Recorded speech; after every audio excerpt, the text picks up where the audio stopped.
importance to millions of people who are continually pale and washed out, weak and run down. Doctors will tell you that these conditions are often caused by a deficiency of iron.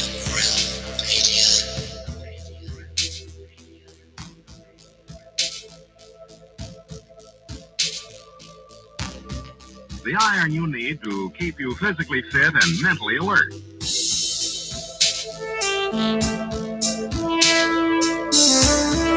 Medical studies show that 2 out of 3 women and many, many men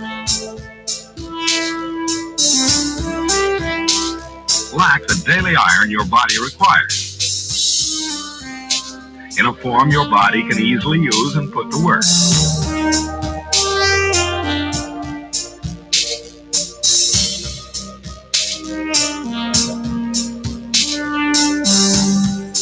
Every dose gives you more than your daily minimum iron requirement. We are awake, we are not alone. We are striving for more. So if you're not getting the iron your body needs,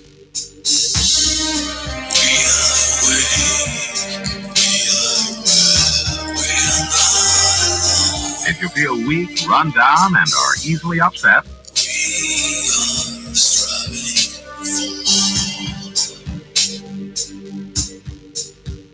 start taking iron today.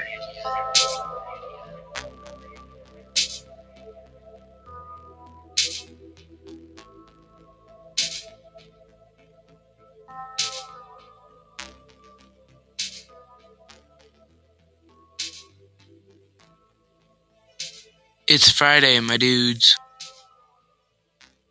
Thank God it's Friday.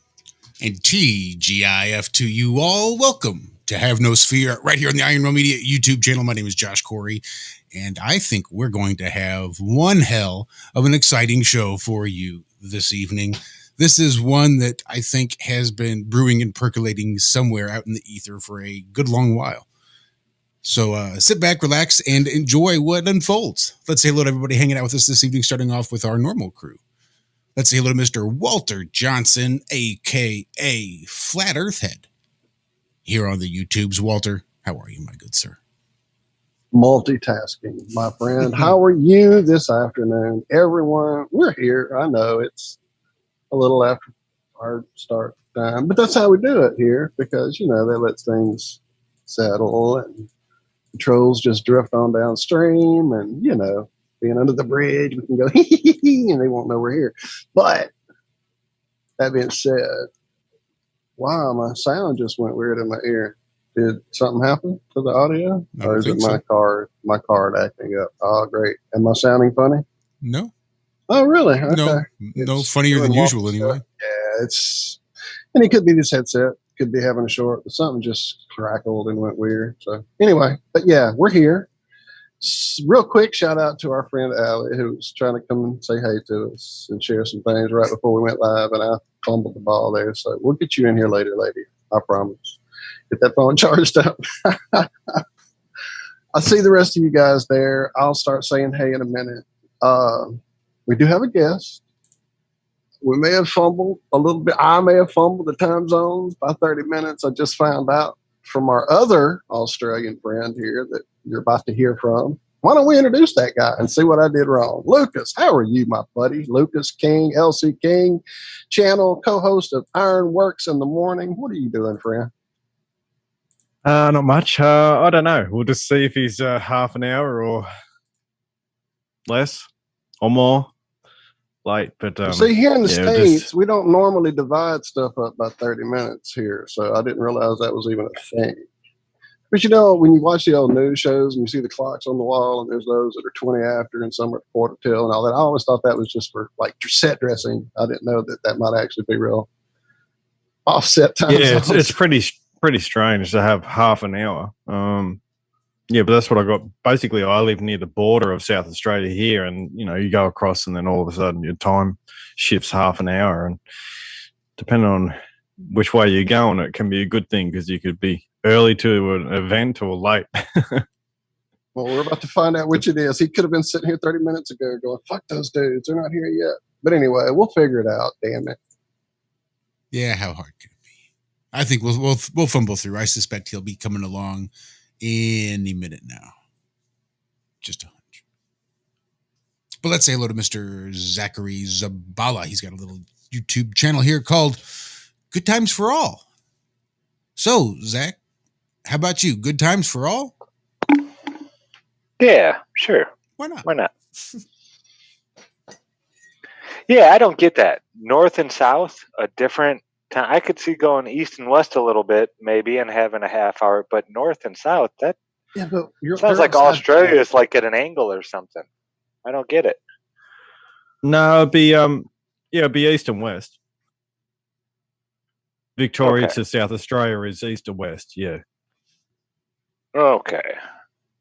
'Cause you said you just go south, and I was like, well, that shouldn't change the time. Oh, did I? I didn't mean to say that. Yeah, no worries. I know it's early over there, out there. Yeah. Wherever you are. Out in the rim. Yeah, good day today. Got to use my new router saw. I had a lot of fun. Now I want to find more stuff to route. So if anybody needs anything routed, just hit me up. I'll see what I can do. Okay, it's post office spot. Oh, wait. You're talking about something completely. I got Flat Fact in chat saying that Cam's in Western Australia. Said he's 2 hours behind him or her in Queensland, which is in the east. It's 6 a.m.ish, which is early morning for Campbell. So it may be just a tad early. So we'll see. We'll see what happens. But before we get too far ahead, we still have one more member to introduce. Last but never the least in our hearts, Mrs. Cammie Nodell, and she has a channel on YouTube, is Aisling717. Cammie, it's been a week. How are you? Doing really good. I'm wondering if Cam is like this Cam and just maybe doesn't do 6 o'clock in the morning. I get it, Cam. It could be a Cam thing. Doing really good. Loving what Jack's doing with the garden and just plowing right along. Awesome. You guys are going to be having You had some of your first peas yesterday, didn't you? I did, and I was wondering now if I sneak down and look for more, if I'll be able to stay on my headset. I think it's a clear shot outside. I think it's safe. But yeah, I'd be willing to bet there's a couple more out there that are ready now. I'm willing to go out and take that chance because they are really sweet and it's really a treat. So it's 4 a.m. for Cam. Fact, oh, that's like doing Ironworks back in Denver. That's just wrong. No, I'm just asking him to see. Because Western Australia's, again, that would be way earlier than where I am. It would be fun to look at again. I know I did it years back and I've re-looked, and sometimes I feel like Kelly Bundy from you guys remember Married with Children, when she did little tests and as she was learning new facts, she'd have to remove one because her database was filled or her brain was filled. But I hate it when that happens. It's like the brain is like a sieve. But I used to was looking at like the anomalies. And do you know how close you are in time, Lucas, to noon being with the sun right at meridian? How close you are, like 20 minutes at a time? Or I mean, right here, I think we're like 6 or 8 minutes at a time. We're pretty close. When we're not on daylight savings, it takes us an hour further out. But I'm wondering these areas, how they do line up in time. And I do remember seeing some strange time anomalies in Australia, but there were bigger ones in South America and by the Alaska thing that I didn't focus on the Australia as much as a couple of other areas that were really, really standing out to me as huge, gaping. No, I haven't really checked. So sorry, I'm just sort of no use to you with that sort of thing. That it's pretty easy. You can either, you can trust your local sources testament they seem reliable they are, but it's just seeing exactly when the sun is at its highest and changes over. So you can look at time and date or any of the things, or even watch the sun, make a sundial, and see how close you are to noon. Yeah, it's just see how your digital clock compared to the sundial, basically. Yeah. Exactly. And yeah, because noon and midnight used to have very, very specific meanings. And noon was where the sun every day went over meridian. And the witching hour or midnight happened once a month when you had the fullest moon, and where it reached meridian was midnight. So those were your two markings of time that everything was based around. Oh, that's interesting. Yeah. So yeah, I like time and the way that time works with the maps, because where the maps had a time, I think, is worth looking into. Yeah, So, it's pretty easy to build a sundial, isn't it? Stick in the ground, basically. very, I very- did it with 2 sticks, so I could actually measure. I went out on the solstice. Well, no, I went out on the day when the sun. Well, I went out and I looked at the time when the sun exactly was supposedly directly due south of my spot on Earth. And then when that shadow came out, I stuck another stick at the very top of that shadow, so it lined up with it perfectly. So then I knew, The then curvature. as the sun changes, but as the sun changes throughout the year, because it speeds up and slows down and speeds up and slows down, that's why we have the analemma. You could actually see it. So you go out there and say, okay, at this time, 12:01 or whatever time it was exactly, I forget. I think it was like 11:44 when I first started or something like that. And it showed 11:44 every day. It was in a little bit different spot. That angle was a little different. And it'll go out and then it'll come back in, and twice a year it'll line up at 11:44. Yeah. Exactly right. Yeah, beautiful, beautiful thing. Everybody can. You don't have to make it hard. I've done the sundials with toothpicks and Play-Doh, and it actually works really good, because then you just use like the millimeter portion of the ruler and that. And again, you don't need to do it big. You can do it small and just have minor measuring instruments. And that's really easy too, with setting up on that to photograph it. And that, but if people haven't done that and watched how the sun moves and where the moon moves and how the moon is out with the sun 50% of the time, or just a little bit shy of it because of the new moon. But you'll start to look at things in cycles, and they all happen in perfect cycles, meaning that a full moon, when it's a full moon, it will rise at dusk and set at dawn. And it's full right up in the middle. And you can do that. Each phase has got a time of day that it always rises and always sets throughout the year. And it correlates perfectly with what phase it's in.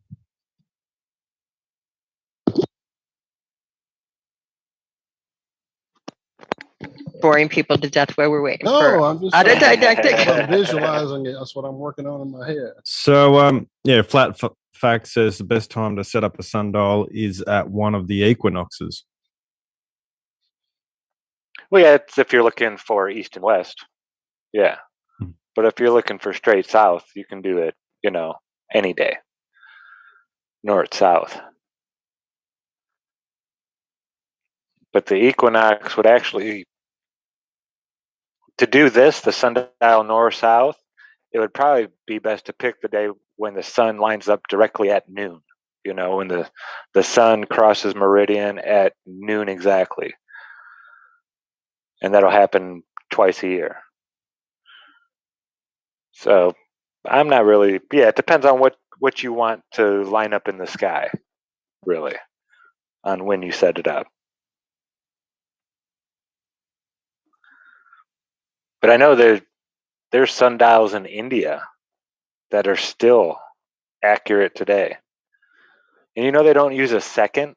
I forget what they use, but it's actually closer to 3 seconds. Their marker of time. Like the ancient Indian time marker was closer to a 3-second interval than our 1 second we use today. Did not know Okay, that. so the minute was what? Divided up differently. 20 seconds. Yeah, okay. Yeah. It's early. Don't judge. Well, yeah, which goes. Then you don't have things like 7.5 when you're breaking it down. An eighth of an hour is 7.5. Where the way they did it, it was a lot more succinct.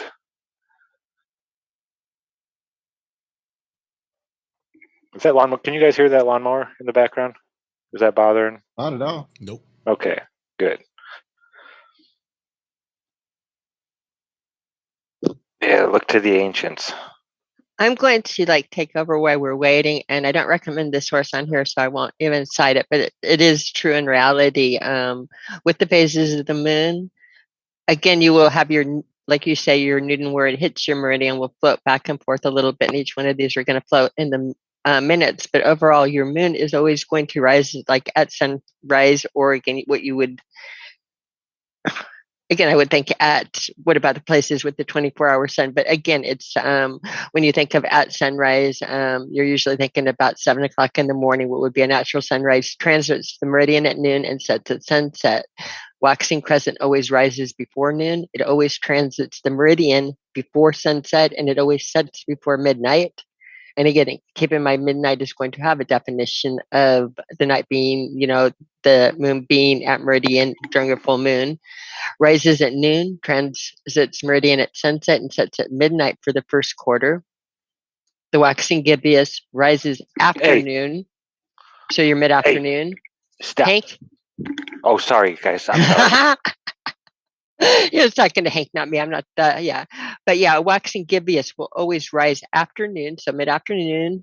Meridian happens after sunset, and it sets after midnight. Every month in time, your full moon will always rise at sunset, transit at midnight, and set at sunrise. It's complete. It's opposite where the sun is at the sky. So if you do that circle going around it, it keeps perfect time. So you'll notice at these things, you're going to have a lot of from your new moon going. I mean, you're always going to have a lot of sun in the day for half of the time. Then you're going to start rising after sunset, transit after midnight, and sets after sunrise. This is when you start not having any. At the full moon is when you lose during the day, and going into this cycle where it rises after sunset, it transits after midnight, and it sets after sunrise. So right in the morning, you'll get it a little bit. And again, now it's going to work its way in the morning. But these cycles have always been there. They've been observed by Alberuni, by everybody in time, anything with the astrolabe, any type of, this is what it was all based on, the clock, the 24-hour clock, and doing it, and your moon fits in this cycle. Last quarter rises at midnight. So at midnight, when the moon is rising, you're going to see it's at midnight. It transits the meridian at sunrise and sets at noon. So again, you can look at these and see when you can expect to see what shape in the sky. The waning and the waxing crescents are easy on your circles on the moons and where they are in the phases. It's always going to be the part lit would be the part that's actually directly towards in the cycle towards the sun. And even though I do not believe it all as a reflection, I do believe it's photoluminescence and phosphorescence is a reaction off of it, and works in perfect time that way. Your waning crescent rises after midnight, transits after sunrise, sets afternoon, and the cycle repeats every month. You can do the complete cycle of phases observable for the other planets, and that these all work in perfect time. Easiest way to say it. Now, how about like north and south in the sky? The sun, it appears to move faster sometimes, like raising its altitude in the sky. Sometimes during the year, it actually moves, it like jumps almost. I think it does it 4 times, if I'm not mistaken. I don't know. I have it all written down on a piece of paper, at least from where I was living in Indiana, because I was checking from that azimuth or that longitude and latitude. But yeah, the azimuth, it would raise up, say 0.2 degrees, and then 0.2 degrees the next day, 0.2 degrees the next day, and then the next day it'd be like 0.6 degrees. Exactly. Makes you think of the gates Out of of the Enoch blue. when I read that. I Exactly, can't yeah. help but think of the gates of Enoch, and I can't help but think I might have to share again while we're waiting. But I also can't. I know I was sending these to Mark, so I'll pull it up from him. Think of the different things I've been looking at as far as the sky and let's bring this over here. I'm sorry, I'm flunking technology today. I haven't been feeling well and a little bit dizzy, but let's share screen and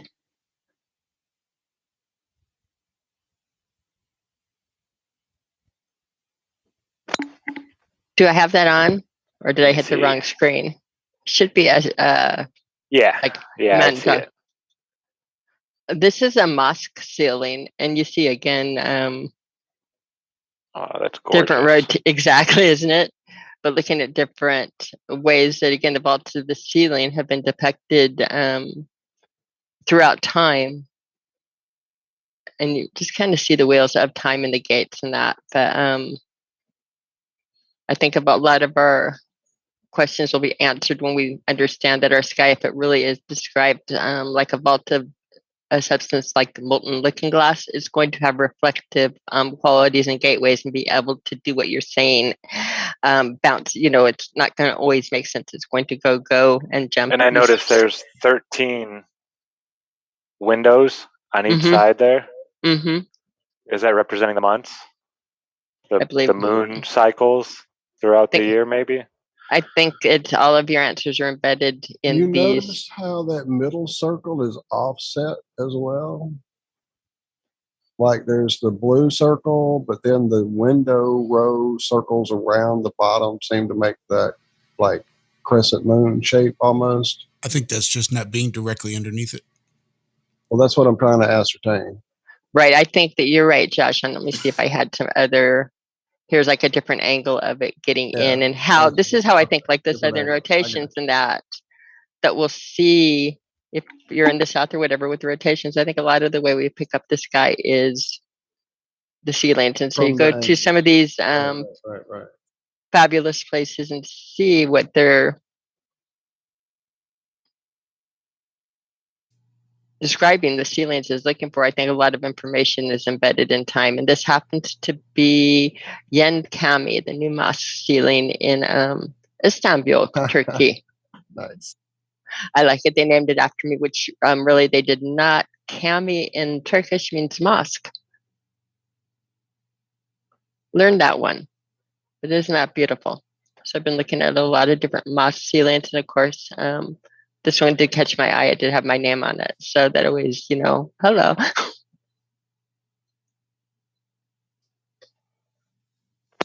Wow, that was gorgeous.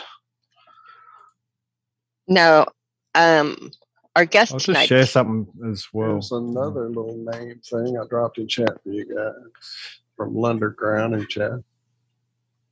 I did this ages ago. Just thought I'd share it real quick. It's sort of similar to that gates idea. What I was looking at was I was actually in Stellarium and looking at the sunrises, and working out when doing the 360-day calendar, and seeing where the sunrise was in the Stellarium for those dates. And basically, there's a bunch of markers on the horizon, and I forget what they're called.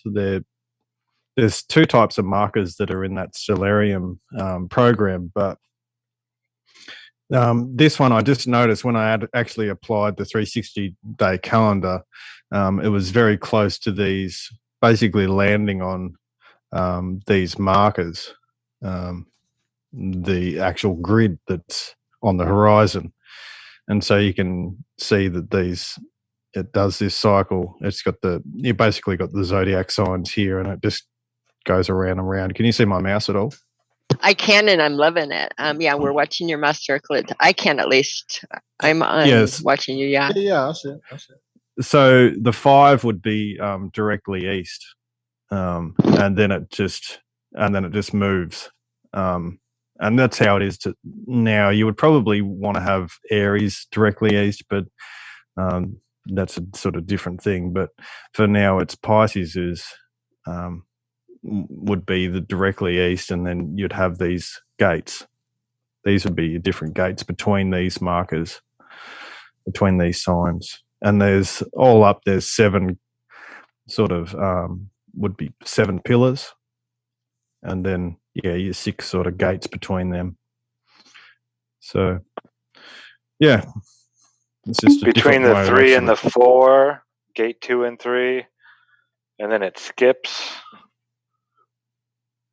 6. Yeah, and goes between. Wow. it does that. That's sort of, I think that's part of the analemma type. I was just about to ask that, Lucas, if this might be something to do with that analemma shape we said. And see, I think it also has to do with that offset I was talking about, which is about that angle of view. And I know you're not happy about it, but I finally got to the part of that video earlier today about all the moon stuff and all the measurements and all that. So that offset really kind of broke my brain a little bit. But I don't know if you've watched all of that.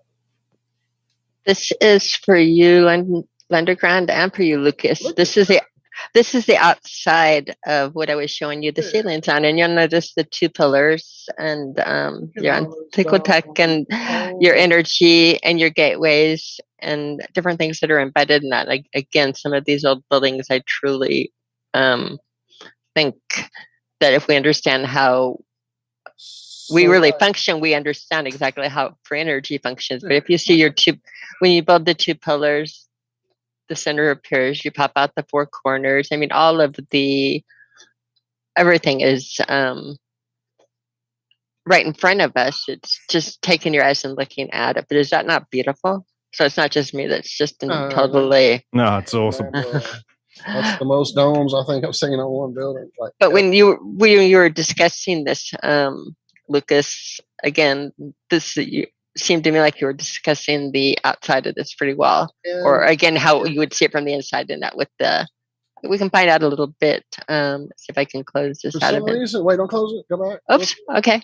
Yeah, for some reason I keep thinking of music frequencies and tunes. So like that big dome would be bass, and those little tiny domes would be the really high notes, and you could get quite some like harmonic tones, like frequency tuned. You know what I mean? Like exactly, and running through it. And I can't. It's a trap set. Are the top of those spires the same? Can you zoom in on them? See what I can get. Oh, the little tiny part at the top. It is being difficult on the. We have to find a different view. You know what I mean? Well, or we can. Or do some trickery. Save it. Do some, yeah. It's really interesting how it's got the domes actually embedded into the sides of it. I mean, that's cool. I know, dude. It's nuts. It's like like I said, it looks like an instrument. Like if you were a giant, you could play each of those as a bell. Ding, ding, ding, ding, ding, ding. You know? Yeah. Seriously, I mean, it's that arrangement almost like a musical setup. Like you have the bass in the middle, and each little frequency as it goes out is a little less frequent, a little higher pitched.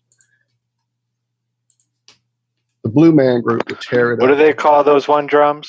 Is it a conch drum? I remember too what it's called. The metal ones. I know. What is it? Is it a conch drum? No. I thought it was kettle drums. Kettle drum. Yeah, I think you're right.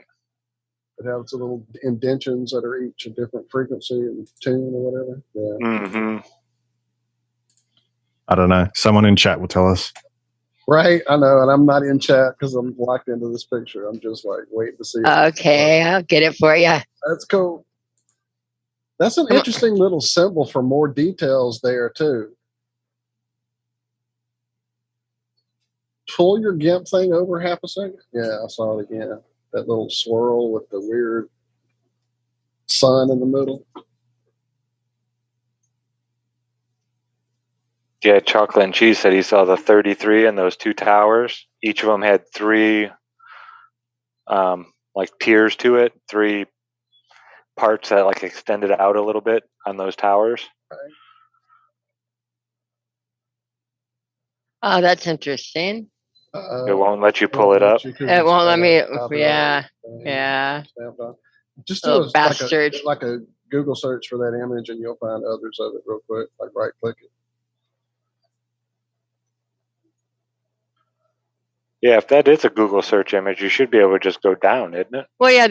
There's even more on this page before I even leave Wiki, because this has had some good. And I was in Flickr, and you could see where I was before. That's where I was pulling the other things on. There was Flickr, and that will do that. I did it. Anycam up. But and that was the picture, and this tells you where. And this Sundial is quite again beautiful. And your dates after 1603, the partially constructed. Finally completed in 1663. Name was informally shortened as the New Mosque. 66 domes. Ah, you cannot write this shit. 1660, yeah. In a pyramidal arrangement. Wait. Oh, look at the schematics on it. It's fabulous. Dude. I want a big mallet and just 1, 2, 3, 4, your pillars and your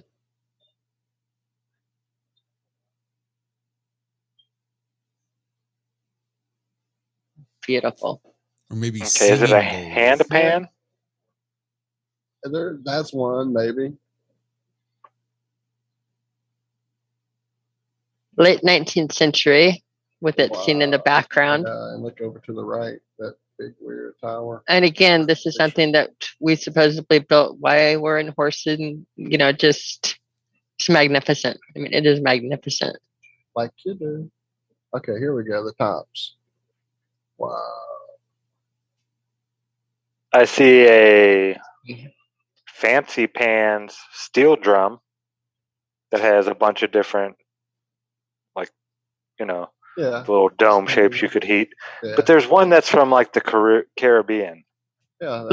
Look at all of your points and how, again, picking up electricity of this. Look at this, all of the 1, 2, 3, 1. Look at how this is running on the points on everything, on every. That's remarkable. Again, that scallop work is, I think, part of the work and design. Well, that's right. Well, me and Zach have had a look at the, atmospheric electricity stuff, and there's, the guys basically have balloons and they'll have, spikes coming off it, and that's how you pick up that static electricity in the air via really sharp spikes.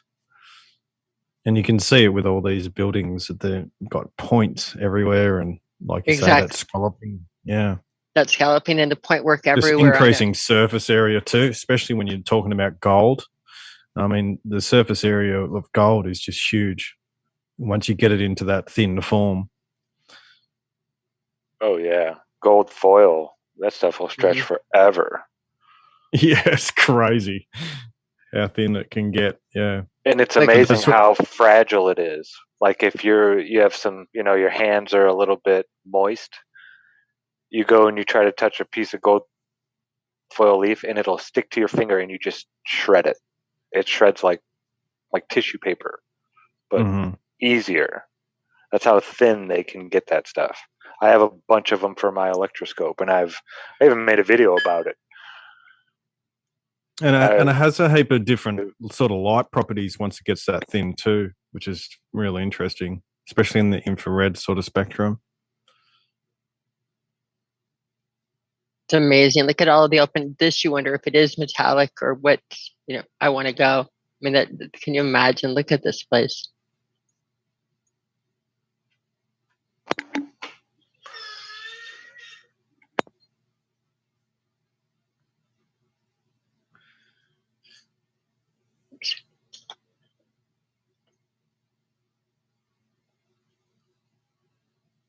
Yeah, I've always wondered, when they say these cities of gold and things like that, did they just have Played it. the stone, and then they get the gold leaf and just cover it that way, and therefore you just basically transfer electricity.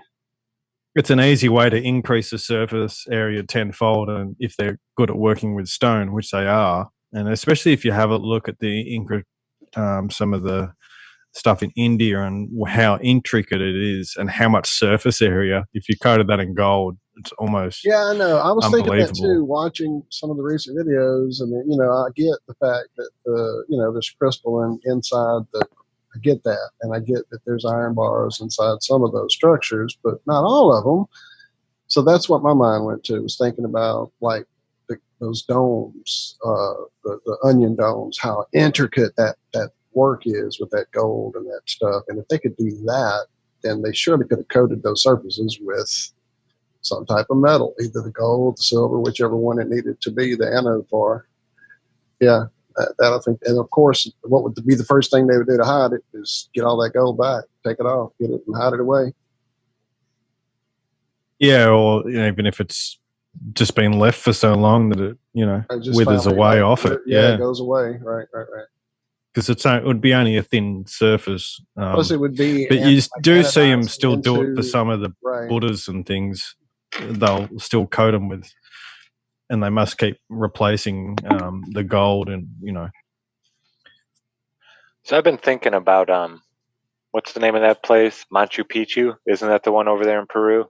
Yeah. They have all the big stones and they fit in perfect and this and that. And then there's some of them, like the pieces laying around, they have these perfect holes in them, perfect cylinders. And they even say that it wasn't drilled. There's no drill marks on these holes.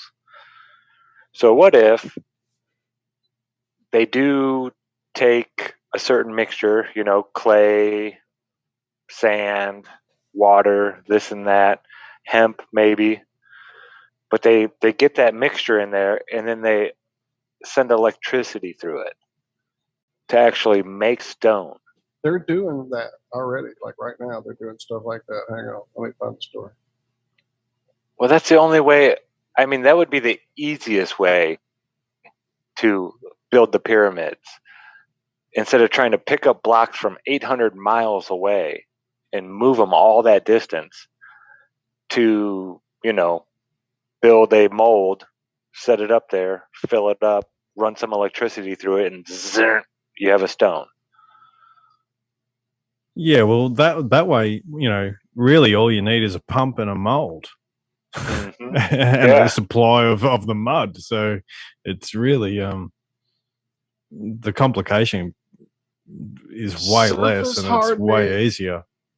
Surface hardening, this is surface hardening of metals using electric currents. But what is kind of mind-blowing, if you guys don't mind me borrowing the screen share for just a second, hold on to your hats, ladies and gentlemen. I went to look it up, and look what I found. Interesting. What does it say? It's pretty small. Oh, it's the. Oh, that's the one that was shown on the Cubs crazy game. Image from the Cubs game, shit. dude. What the fuck? Anyway, but apparently that's trippy. Yeah, let me send this PDF to you guys so you can read it all together. Now, what did you search and that came up? I went hardening of materials with electric currents, and this is what I popped up with. Oh wait, that may just be an ad for Shutterstock. That's what it is. Never mind. That's a Shutterstock ad that's in the middle. Okay, but still, why is that their ad? Yeah, why is that there? That's pretty that's insane. A bunch of occultic symbols all stacked in a certain way. I'll see an eye in the center. I see two pillars. When I popped open this page and that met my eye, my brain just kind of locked. I was like, no fucking way. What is this guy? You went into surface hardening, right, of surface hardening of metals. What the fuck? But still, surface hardening. Let me go share this PDF. Hold on. I'm not going to read all this to you guys, but it's basically talking about that same idea of using electricity to harden a material. So, yeah. that would make a lot of sense with those holes like you're talking about. Well, I did find that patent. I'll see if I can find it again, but it was basically this guy had, was saying, yeah, you can harden the soil via using electric current through the soil to harden it. And I think he was mainly interested in doing it for casing, especially if you're doing boreholes. So he's interested in sort of if you've got sand or some unstable soil and you drill a borehole down, then that is all going to collapse back into the hole. So he wanted a way to actually create solidify the earth around it. Yeah, so it holds. Yeah, exactly.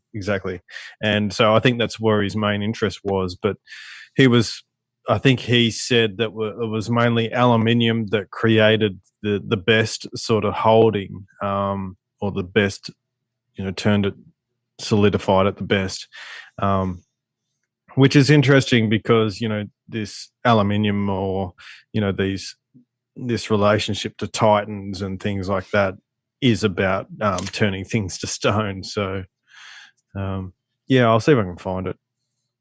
While you're looking, Awesome Austin in chat shared a link to a site where you can say something and they will turn the waveform of your voice print into a 3D necklace, as you see here on my screen. What does that look like to you guys? Like the top of the shit on these buildings? A lot of them? Yeah, it does. So that's a frequency?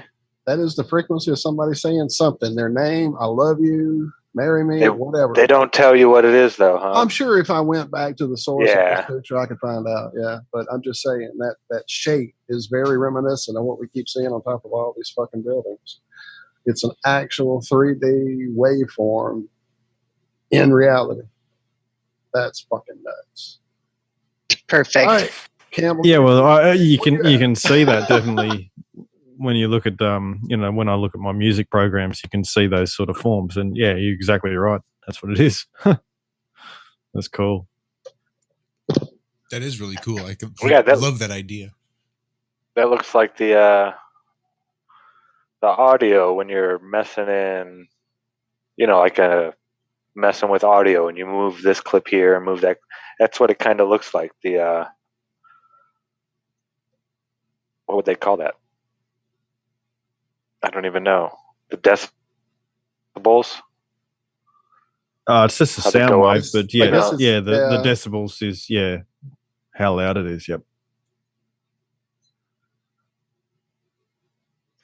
Okay, so that's not really the same thing. No, it wouldn't be the actual frequency. It would be like how loud it is. Yeah, just each how note. Loud it is. Yeah. And that thing was just gorgeous. Did you see how some of them were like perfectly flat and other ones curved out, and it looked like a chess piece almost. The king or queen. The bishop kind of looks, wow, a lot of the chess pieces look like that.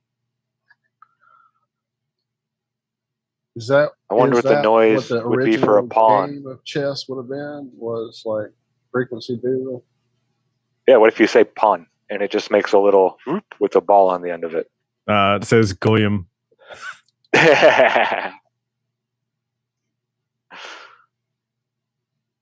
So I sent you just on the keys in that. It'd be fun to match up with the tarot cards and other places where they have the designs, and you're right at the top. So I've been picking it. I put in the chat for you, Walt, depending on how cool you are with it. A video. I don't know how to play a video with sound here, and I didn't want to get Bob. But at 6:40, I was looking at this video. It's like one of the coolest things I've ever seen, and we could play this game. How many oceans do we have? Do people think in the chat? How many oceans were you taught when you grew up?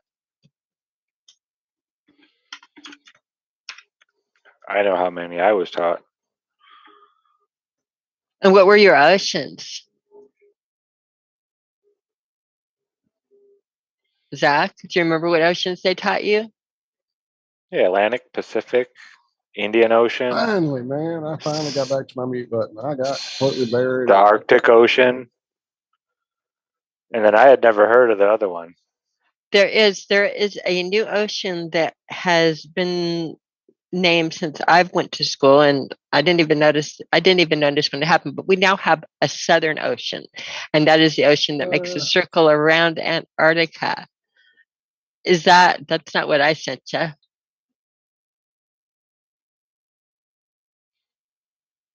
I thought I sent you a video Yeah, of but the it's just strangest the island. guy I was says, bidding out that sound wave and looking at the other one Max sent,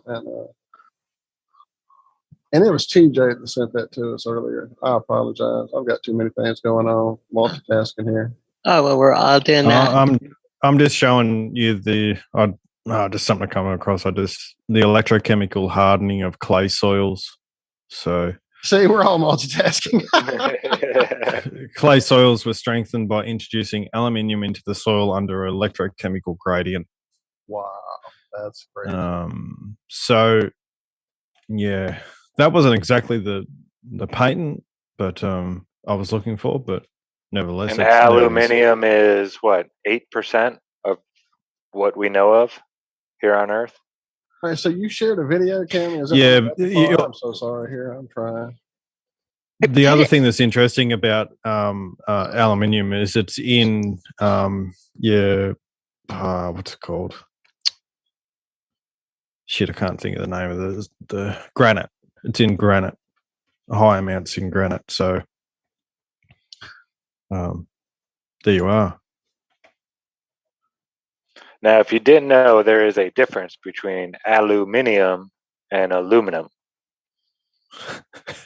Aluminium is the stuff you find raw in nature, where aluminum is once it's been processed and I believe oxidized. Maybe that's the process that it needs to go through. I always thought it was turn it into aluminum. That was just. I thought it was just British people in pronunciations. They pronounce the tinfoil aluminium. I think you're thinking of. Look it up. Oh, there's a. Look it up. Look it up. Aluminum or something like that. Yeah. If you understood how many things I have open and I'm looking up right now and dealing with. You can quit that. Then lose that one. That was very cool. It was about. It showed I sent a video of some of the world's strangest places, and this is a perfectly circular island that's in the middle, like almost of a moat going around, but supposedly like with the overhead pictures and that. I put it in the chat right here in Zoom, in the Zoom chat. That's what threw me, because I went to the word. Oh, because I usually go to Skype. You're right, and I'm seeing on the computer, not my phone. So I thought it would be easier here. But it's going to show an island, but then it's also going to show that this island floats around. And it floats around and hits different edges, and it's just like round floating island. And they talk about describing how it could be happening in this giant current around, which is pretty much looks like on our model would be the Southern Ocean. But this is a micro level of it, and it's one of the coolest things I've ever seen. I had it queued. It should be at like 6.4 minutes. And did you find it?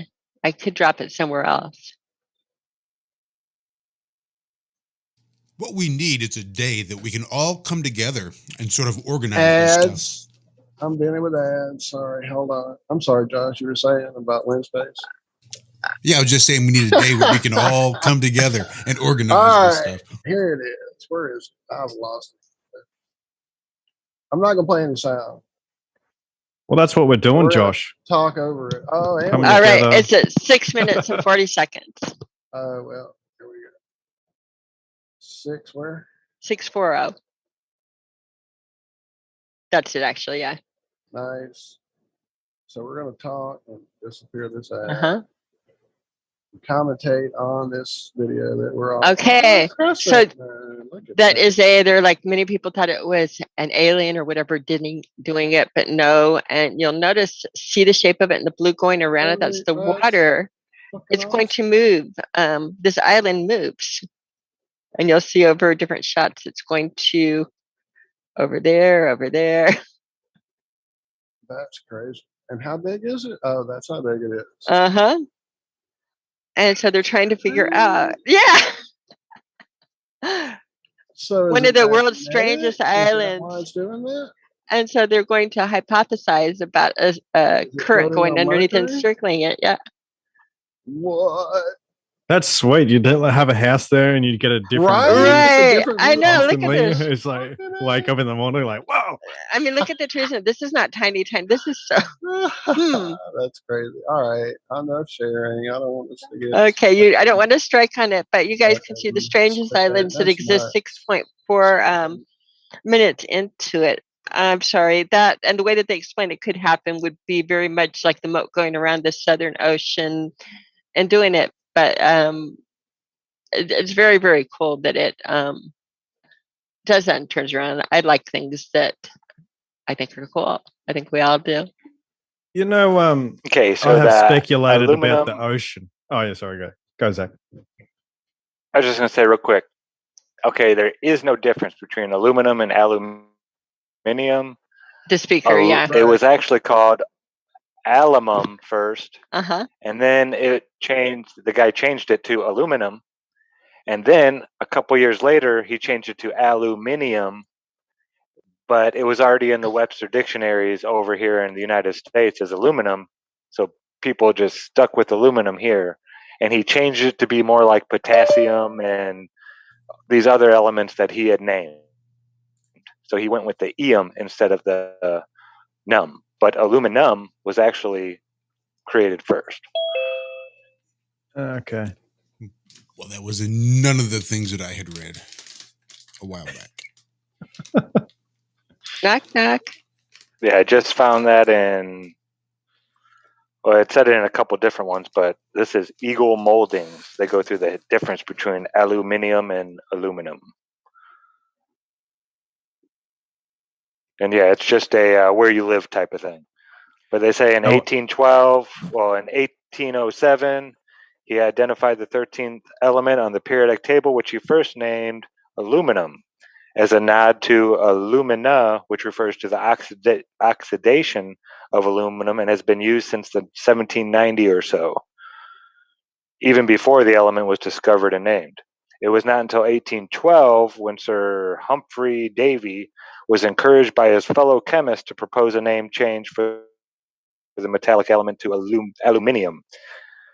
Changing the name would allow for better conformity with other elements containing the eum suffix, such as sodium, potassium, and magnesium, which Sir Humphrey Davy was also charged with naming.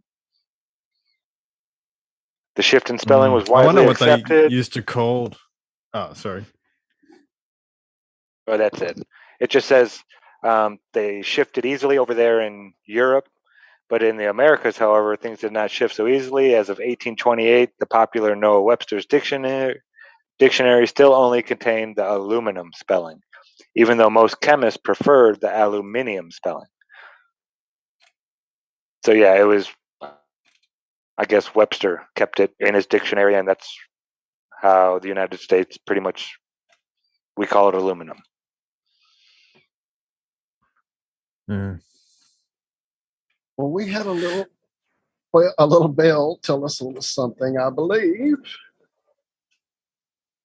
But I'm not sure if he's worked out the mute yet. We have been joined, however, by our guest. And let me start off, first of all, by sincerely apologizing for our fumbling of the time zone, sir. But certainly, we are glad to have you here. Hello. There it is. Welcome, Campbell, sir. Welcome. I am. Glad to have you. Hello. I'm trying to work out my video. Hang on one tick. Oh, no one's got any video up. Well, we kind of were all sharing different screens and things. We turn them off and on periodically through the show. Oh, there you are. Yeah, we were Oh, now I sharing- can see. We were sharing some videos and pictures and all this kind of stuff. Ah. Hello. Hey, Campbell, hello. how you Hang doing? on. Oh, God. I'm good. I'm good. I'm awake. Yeah. Waking up? I know, sir. It's Hello, early. hello. It's early there. We do it a lot during the week ourselves. So, So if I look a bit weird, yeah, it's like I've only been up for 20 minutes. So thank you this for camera. hopping on that fast, man. I appreciate it. Like I said, we tried to figure it out and still dropped the ball. But everyone, if you're not familiar with our friend Campbell here, Autodidactic channel 2, amazing stuff all the way around. mud flood extraordinaire, amazing interviews lately, sir. Just all over the place. You have blown your channel up. And I've been kind of watching you since the beginning there. So it's been great to see that growth, man. I'm glad to have you. Welcome. Welcome to Iron Realm. Thank you. Thank you. I'm actually still trying to. You still playing? Yeah. If you turn Still on. playing. Yeah, my video's not working, but I'll just start talking and see if something happens. So yeah, thanks for having me. I know when you That's click, what we do. That's what we do. When you click on the video, there's about 7 choices always for some reason of what to pick. And I always pick the wrong one too. So if you click through them, you'll find one and you'll be on there. But there, I see you. I'll find something. All right. It's just been a picture. Yeah, that's a picture. I can get that. but I love the picture. I just don't. I'm not very animated in that picture. Not at all. That's how I feel most of the time playing with these computers. That look on that face you have, that's perfect. Well, as you wake up, sir, good morning. Good morning. Welcome. Yes. We've kind of like been at it a minute because we just were eager to get started and not wanting to keep people waiting. Yeah. Due to our screw up, but we've kind of like been doing some brain breaking over these shapes and structures. Cammie had showed us a picture of what's the name of it again, Cammie? The mosque? Yeah. Or the island, the mosque that we were talking about? That was Yanikami? That one. Are you familiar with that one, Campbell? It's called the New Mosque. Sorry, which one? Which one was it? Sorry? It's called Yanikami, and it's in Istanbul. It's also referred to as the New Mosque. Do you want me to bring up pictures on it again? Pull that picture up real quick. Yeah, just throw that at it. Yeah, I don't know the name. I'm probably saying it. Well, just so you'll get an idea, I'm Walt. I have a channel, Flat Earth Head, one of the co-hosts here. As you'll see, there's a handful of us. Yeah, sorry. I thought you were going to go for the rounds there, Walter. My name is Josh. I'm also a host here. Welcome, Campbell. It is an absolute honor and privilege to have you joining us this evening. I think this is going to be a great, great conversation. Oh, thank you very much. I'm Lucas. Disappoint. My name is. I'll jump on here real quick. Okay. Hey, man. Who we got talking? LC. Hey, yeah, how you going, fellow Aussie? My name is Zach. Is it right? No, who's speaking now? Zachary, is it? Good times for all Sorry, yep. on YouTube. Yeah, nice to meet you, man. Love your stuff. Thank you. Oh, thank you. And hi, Cam. Welcome. Yes. I'm another Cam. Yeah. I saw Cammie. How you going? Good. How are you doing? I'm well. I'm almost awake. That's good. So we're doing well. We're so happy you're here because we didn't plan anything because you have such good content that we've just been really throwing crazy stuff out there. So that's generally what we do here, sir. I mean, if there is something you'd like to present once your head is awake enough to do so, you're more than welcome to share screen. You have that power there. I gave it to you. When I've got 1 billion photos. I figured that. I was going through your your Facebook page today, pulling up some like just images to throw together to do the little promo video I put up on our channel. And I was just, there were things there I hadn't seen. And I mean, every time I think I've seen pretty much, well, I got a handle on the pictures that are out there. Somebody else throws something new out there that just breaks my brain again. I had not seen the weird long neck creature guys and stuff. I'm like, whoa, where'd they come from? So yeah, there's just so much. There's a lot of that coming out. All these, I don't know, monsters, crypto creatures. John Levi did one with the faces in their chest. Do you see that? I've seen that. Yeah. There was an actual photograph apparently of one of them. That was really a photograph. Weird. Somewhere that on was, it was yeah, well, I was watching, what was I watching yesterday? I can't remember what it was, but they were talking about how you can actually get water and you can put it through different processes and distill it down and all this kind of stuff. And you'll get to a point where it'll actually spark life and you can grow a plant just. I think that was us this morning. Was that you? Was it you? Yeah. Oh, that's that right. Was Ironworks this morning. Who? It was that guy. Yeah. Zach and Lucas were how? talking I mean, about that. so have you? At least I watch it, right? Have you heard of I know you watch, the man. homunculi? I have that Have you heard of the I've heard homunculi? that. I know Yeah. that channel. Yeah. The people in the bottles. I've seen. That's so that's what that reminded me of. Is in the past, there's all these pictures of giants holding bottles of water with little humans in them. Wow. So What? I don't know. Have you got any of All those these pictures? stories I want to about see the that. I want to see that because there's a channel out there. There's a guy, I think he's Russian, if I remember right. It was when I was really first getting into YouTube and figuring out the crazy stuff that you could find. And somewhere a guy literally created this kind of thing in a fish tank with, he says, his own semen. I don't know. I didn't do it, but that's what he says. And it's this thing, and it's growing and changing, and he feeds it, and it's like this creature. And I've never seen. And then the channel, I That's think, horrible. just is. Yeah, let me see if I can find it. Is this the guy who did it with an egg? He took an egg. An egg and something, yeah, and it's in a tank, and it's like, is this some kind of like guy who's just really good with special effects, and he built that shit like Rob Bottin or Stan Winston or something, or is it real? I don't know. Yeah, I've seen that. Let me dig it up. You guys talk amongst yourselves because it'll take a minute, I'm sure. And we got Campbell digging as well. We're all digging. Hari says it's CGI. I'm having a bit of a look here. Sorry, what was that? Yeah, I didn't hear you either, Lucas. What was that? But this is the thing, you know, if you know, all these stories about created beings and everything and crypto creatures. I mean, yeah, well, was it all created at one point, and there were all these weird monsters running around with us, and we just, I don't know, I've been on and on. Or something, who knows? Right. I've been on and on about this book I've been reading called The Secret History of the World. And in it, it kind of goes through the ages of the history of the world. And one of these ages really talks about the fact that there were a bunch of creatures upon the plane with us. It doesn't talk flat, but I'm just saying that.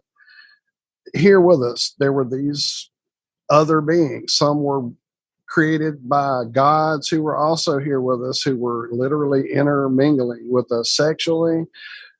The whole thing about Zeus seducing, different women disguised as a this and a that and a whatever, all those stories. And then they talk about the different reigns of the sea creatures and just all this stuff. And it's like these ages we've gone through. And when you start talking about the sky clock and the ages of Pisces and all the other ages before that we don't really have an accurate history of.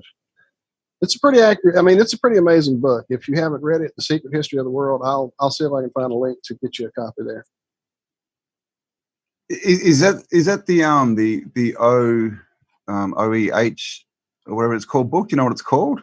Is it? That's it. It's called The Secret History of the World. That is it. It's by a guy named Lewis or Jonathan Black. Because I've got one that's similar. But it's called OAHSPE. I've seen that. That's literally the title for it, and it's the same. It's kind of the same. And I'm also at the moment. I just released last week the first part. I'm reading the not sure how to say it. Oera Linda book. Have you heard of that? I saw that video when I was going through your channel this morning, and I'm like, oh, what is this book? I haven't heard of it. You'll have to give me a little. That's another one. Don't spoil it, but that's a little teaser. But yeah, from the 800s, and it sort of talks about what was going on. So it's pretty. Yeah, have a listen. I'm going to do the whole book pretty much because it's almost a bit like a Bible, kind of, the way that it's written and the way that it speaks, and it's all these kind of lessons and things that you should do and. But clearly they were thinking a lot differently back then, looking at the world a lot differently than the way that we look at it. But that's only because we've been programmed.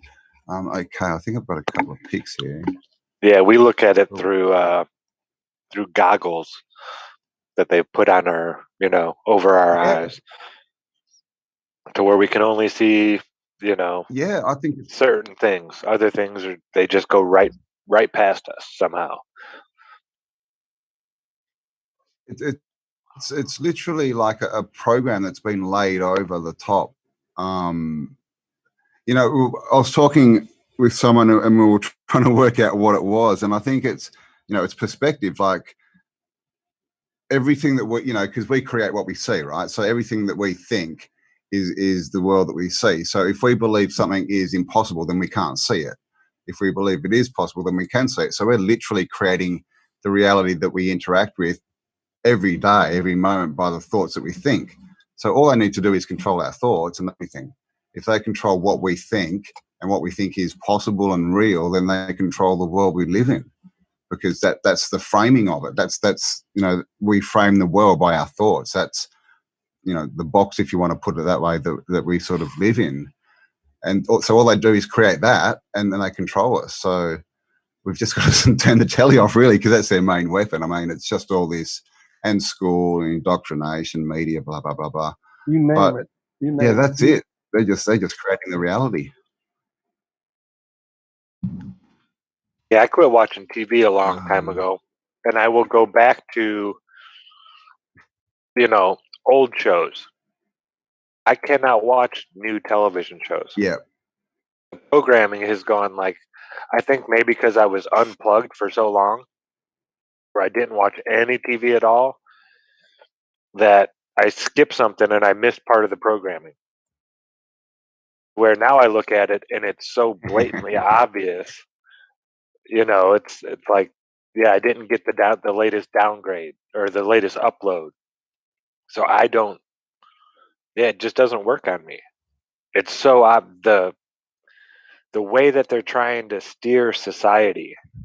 I mean, I watch shows that I really enjoyed do like a 180 turn with the same people, same cast, same storylines, Same thing but with just bands, music. yeah, everything has like switched 180 to where it used to be, That's an interesting idea, Zach. I hadn't thought about that fact that a lot of us have throughout our lives either completely unplugged from, or for extended periods of time have unplugged from the television. I went for like 6 or 8 years with just no TV, period, like none. I was only just doing like what I wanted, reading, music, playing a few games. I would watch DVDs I liked, but I never watched programming. And so that time away from it and not being constantly bombarded by it, your system kind of cleanses itself, maybe in a esoteric way and a physical way, and you kind of just are harder to catch with that next round of their bullshit and programming. But it's a cumulative, an added effect. It just keeps building as they put it on you, and it just adds and adds, and you're so layered with it, you can't get out of there, man. You're stuck, Boiling a frog. Sir. Yes, Yep. sir. Hey, I'm going to jump out and jump back in for 1 second. Yeah, man, see if I do can get that. this And look, camera when you sorted. come in, make sure you can join with the right camera and the audio. It's all there with the choices. It's just this app is. Yeah, I think I it's just fun. didn't do it before I came in, so I'm stuck on That's the cool. wrong thing. But When you get just back, 1 minute. We'll let you back in. I promise. Yeah, I And so did that at the beginning. as I went to go look for that video, I'm seeing a lot of people breaking it down. And I figured as much when I watched it back in the day, too. They're horrid that it was all a bunch of bullshit. Bunch of bullshit, to say the least. Hey, this also reminds me, who's this Cammy screen? Earlier when I was looking for that thing about the hardening of the ground or the whatever with electricity, I also saw a thing talking about using bricks as batteries. I'll find that story while you're sharing this. That's fabulous. And yes, you can see how you can do this. This is talking about using the human body as a battery. And what they're doing is they notice that collagen is what? Piezoelectric, Lucas. And so they've come up with a supposedly non-toxic, causes no harm to body biological material similar to collagen that runs on piezoelectricity. The researchers believe that this new nanotechnology has many potential applications in medicine, including harvesting clean energy to operate devices in the body, like pacemakers, through the body's natural movements, eliminating the need for batteries. It still makes me nervous when we were talking earlier in the show about putting people in bottles and thinking the Matrix. And now they're learning how to inject fake collagen into our body to turn us piezoelectric. Collagen is the most prevalent protein in the human body, constituting about 30% of all the proteins. It is a biological matter with a helical structure and a variety of important physical properties such as mechanical strength, flexibility, and it's also piezoelectric. They're going to get into it. So they're growing something that's supposedly non-toxic, though it makes you it's all here a new material. It's just a new material consisting of only 3 amino acids. But it bears another feature of collagen, piezoelectricity on a nano. They're getting nano particles to display the piezoelectricity in a lot of different ways, which also I've been crossing over into the stuff that they've been putting in as a side in the vaccines and some of the properties of it. But the way that also with the nanotechnology can gather together and grow smart systems, that this could run a battery that uses your body to do this, and you could be a battery. Now, again, they're saying now for your own little pacemaker in that, but you turn your whole body into a battery. That's what they're doing. I find it kind of scary that they're sure that this is totally safe. How do they know? How do they know it's totally safe when it's totally unnatural and it's not a discovery as much as an engineering on trying to do it. These materials may also replace lead-containing materials that are currently widespread use but raise concern. But again, using this in the body,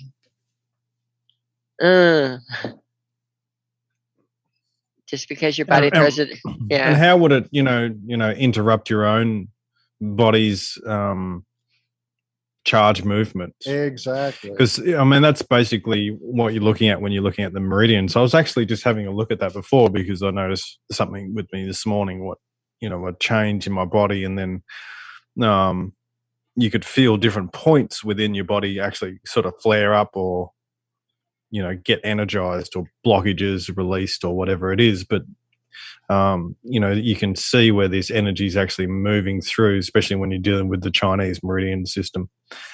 But how is implanting some of this stuff into your body, which is probably a chemical one, and then going to start interacting with your own energetic system, will throw you off, make you sick after a while, I'd say. Well, you would say, and especially because they're using body movements like heartbeats, jaw movements, bowel movements, or any other movement that occurs in the body on a regular basis will charge the device. Well, initially I had a thought of, what was that show where she's running down the beach and she'd charge a fair bit of a piezoelectricity there. Baywatch. Pamela Yeah, Baywatch. Baywatch, yeah. That was it. Should charge up the whole, reboot your whole car or something. West Coast, yeah. Correction, that's silicone. Just so you know, not collagen. Totally different charge. Totally different charge. This I just found interesting. Our guest is back, and again, it's a brand new story out there, but just watching and seeing what's going on, but without me stop sharing. And welcome back, Cam. Hello, you can see me. There he is. We can see you now. Yes. Yeah. Hello. I did find some quick photos. You got me to show those homunculi. We would love that. I dropped a story here in our chat on Zoom, guys. It's a Scientific American story talking about bricks being turned into batteries. For $3, you can light an LED with a battery. Yeah. If they're letting us know this at this point, that means it's beyond that they can do. They're 50 years ahead on everything, at least. So if they're telling us this at this point, then it's a given. It's a done deal. Yeah. And it's what's so funny is early on I was anyway, so focused on the old, Greek-ish, Romanesque architecture that we were completely overlooking all these red brick buildings that are all over my little town, and I'm like, oh, those are RESA. That's not anything. Those are storage units. Warehouses. They're everywhere. We've got them, I'm in WA, and WA is literally just a desert. Like literally it's 90% desert. And we've got towns out in the middle of nowhere. And you walk in and there's a big red brick pub there, and you know, all the same stuff. And it's just madness. So yeah, they were. It looks like they were holding charge. You know, they brought it out as, oh, it's a new development and everything. But I mean, come on. Yeah, it's how to turn a brick back into a battery. Yeah, well, I mean, the iron, right? That's why it's red. It's full of iron. So they're just holding it, and you know, you look into the domes and that, and all this kind of stuff, and we've pretty much worked out that they were using antennas to suck out ethereal energy, bringing it down, you know, transmitting water through it and stuff, and sort of charging water and all this other stuff. So, I mean, no doubt they had to hold that, you know, they had to hold the charge somewhere. So why not use the building? If the dome was a collector, why wouldn't the rest of the building be the storage? It just makes sense with the way that they actually build. So, I mean, yeah, this well, is the thing. If they still got free energy and they're just charging us, you know? Right. And when you look at some of those wells, those step wells that are lined with the bricks, I was thinking about that too. I did give you the co-host power, so you should be able to share when you do it. There's a if you're doing a video, you want to share sound, that's there on the bottom, but you don't have to share sound if you don't want to. It's completely up to you. And then once you do, we should be able to see your mouse, but you can also go to the top of your screen and bring down annotations, and you can draw on the page or do anything you'd like to do there. You can see how messy my desktop is now, can't you? And now, it's shocking. A quick heads up here, Kim. We are super laid back here. Do not feel the need to like present anything. Oh no, yeah, we're just here to kick back and relax and have a conversation. That's really all it is. So you don't have to show anything, but I'm excited to see these. Yeah, we're just excited to have you here at all. So, thank you, guys. Thank you. Now, is that a chain of islands we're looking at? On the screen it is. If I can move this thing. Oh, what have I done? So you probably have to, because you were sharing your desktop at first, you'll probably have to go back, stop sharing, and then reshare either the window that you want or just the whole screen. Wait, no. Yeah, I think if you scroll around, something will pop up. I'm not actually sure what these islands are. They're just interesting. That's a gorgeous tops of them have all been cut off, but we see that everywhere, don't we? Just bits of stuff, you know, poking through the water and the land that look like they're a lot deeper than we're told. Where is this file? So, do you think they tell us the actual depth of the ocean? I mean, I think with that kind of stuff, you know, I don't think it's too different to what they tell us. There seems to be, you know, they've only drilled down 8 miles, and that's what we're told. And then there's an impenetrable barrier. So, I mean, they can't really sort of mess with that too much, I guess, can they? They've put out information, and they can't say, oh, well, now we've gone 50, you know, miles down or whatever. But I mean, we seem to be, in a almost like a Vesica Pisces, I guess, if the land is the middle and we've got a bit of a dome on the top and the bottom that we can sort of explore, and the rest is out of bounds until we work out how to get through the shield or whatever it is, and the dome. And that's another thing. I mean, how is that even, you know, is that part of the system, or is that new, or is it a second dome? Because if you look in art, there doesn't seem to have been any snow before the 1600s. Have you noticed? Have you come across that? Not. Whoa! I've never even thought about that. You look in all the old paintings, sort of pre-1600. There's no snow. Oh, that's fabulous to look for. Thank you. Yeah. So this is the thing. If they change the environment and everything to make, you know, what was the whole realm a good place to live. You know, in Russia, right? They tell us that in Russia, in frozen wasteland, that they find elephants and things with basically tropical vegetation still undigested in their stomach. And even you know, Antarctica, they tell us used to be tropical. You know, I don't know if that's true or whatever, but have you watched the Lost History of Flat Earth video? Yes, yeah. I have So seen that that. whole thing at the end where we get into the moon and the time zones and the really intricate work that Sturgios has done, and I'm not familiar. Yeah. I don't know Sturgios' channel or work until I saw it on that video. So Vibes of Cosmos. okay. Well, it's pretty amazing because when I saw some of the time zones and the flight paths, I'm like, okay, this guy's done some work. So let me pay more attention because I've seen the reflection stuff over the years. We saw it way back with Joan Sinaj and then God Opus Mosque, and it's been a thing that's been around, but there's been different takes. But this one, and then when you see that clock that fucking matches it exactly, it's kind of like, God damn, okay, well this is pretty compelling. And then you start thinking about this idea of that idea of the shifting of this area that shifts, that is the livable area, and everything else just freezes the fuck up. It's nuts. Your brain just goes, okay, I'm gone. I'm checking out for a while. Let me deal with it. Well, I mean, I suppose it depends on what point of view you come from. It's right. Do you know that? Have you come across the problem with the maps? Oh, I had and the tropics. The tropics are wrong. Well, I've seen your channel talking about it. Yeah. Is there other stuff out there? So basically, we have on our maps. We have the Tropic of Cancer and the Tropic of Capricorn. They're wrong. They're from two ages. They're from the age of Taurus. So those maps. See, I had watched that back. I hadn't. Put So those maps, they don't make sense. You can't navigate by them from the ages. Yeah, no shit, of course. So that's sort of what they say in that series, Iwa, and he sort of says we have no maps. We have no maps, and that's the thing. All the maps have got. They're basically from. More than 2,160 years old. Like looking at old pictures, basically. Yeah. So well, how's this for an idea? Then, we've got to wonder where did these maps come from, right? Someone drew them, and you would have thought that they would have been drawn accurately because there's a lot of information in them. So are those maps from the last time that we were in this part of the realm?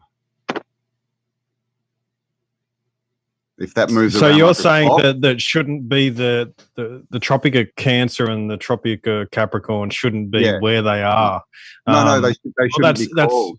They shouldn't be called the Tropic of Capricorn and Cancer because the maps are all done on ages. So we've just passed from the age of Pisces into the age of Aquarius, which means all the tropics change, and they should have changed before we went into the age of Pisces as well. So we've got the tropics on our maps from pre-age of Pisces, which is over 2,160 years ago. So, well, what I've found is that there is no procession whatsoever, and this is what I've been sort of dealing with is that, and I speculated that the actual sun dictates where the stars are, and that's how you can basically have no procession.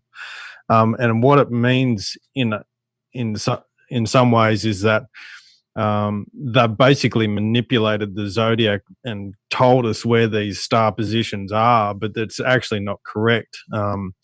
If you actually go back to the mythologies, then that starts to line up with the actual tropical and the Vedic one, which would be, I forget the name of it, but those two start to line up again.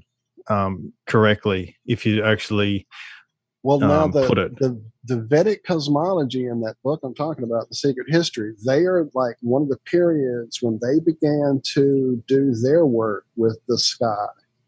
Their whole purpose was to continue the contact to the esoteric, to the spirit that we had lost contact with once our third eye had been shielded over by this bone skull of ours.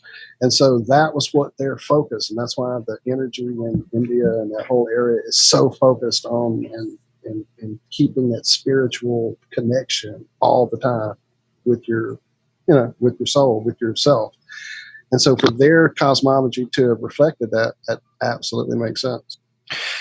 Yeah, well, the Vedic's basically working off what we see now. Like it works off the sidereal works off what we actually see. Well, the tropic is about 30 degrees out, but if you actually look at the the mythologies, and it's always Aries is at the equinox. It's the sunrise, and there's a whole story that goes along with the this cyclic movement of the sun through the day, through the year, and so there's things start to line up when you actually take it back to the tropical zodiac, and it seems like they might have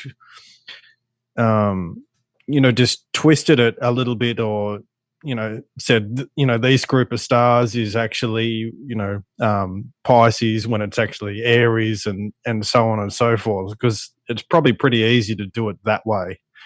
But there are sort of other ones that are really hard to actually change, and this is where you actually find some decent information. And this is where you say, look at Orion, Orion's belt. They're very significant stars. Same with Spicer. And that's where you can actually say, well, this lines up with the mythology, and this is what they're actually talking about. So it starts to come into become more of a different type of zodiac. And I've only got so far with it, but say, for instance, Orion is always associated with the moon and these type of things. So, and the giant man, and et cetera, which would be Osiris. And then you'd have the meridian point would be basically that midday line. And then you'd have the next one would be the cow of heaven, which would be Hathor, related to all that sun type thing. So you have this idea of the Trinity placed in the zodiac, and that gives you the time. So yeah, there's a bit to it. I'm probably not explaining it that well, but safe to say that the procession doesn't seem to be. It's more of a lie about our zodiac rather than a change in procession, because procession seems to hide our understanding of mythology and stop us looking into it. Well, yeah, and part of the processional process would be the pole star moving, and it just doesn't happen. Since it was named over 1,850 years ago, Right. it still sits in the same spot in the sky. So You yeah, don't they have the shapes of those zodiacs in the sky. The signs, they haven't shifted or changed from recorded history. So do we still have procession though? Is that what do you think, LC, or is that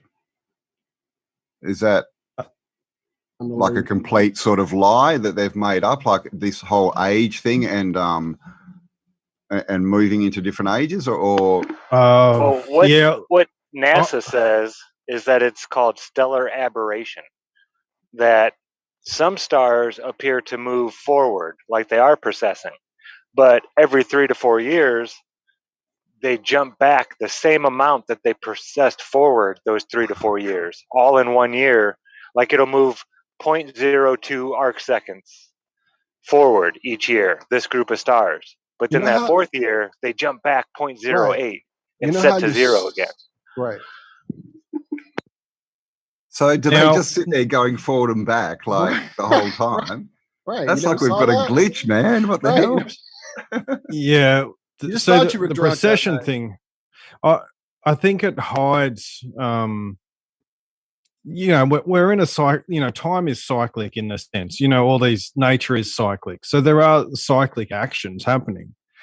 But whether it's described as every 72 years we move back one degree, well, no one's ever really shown that.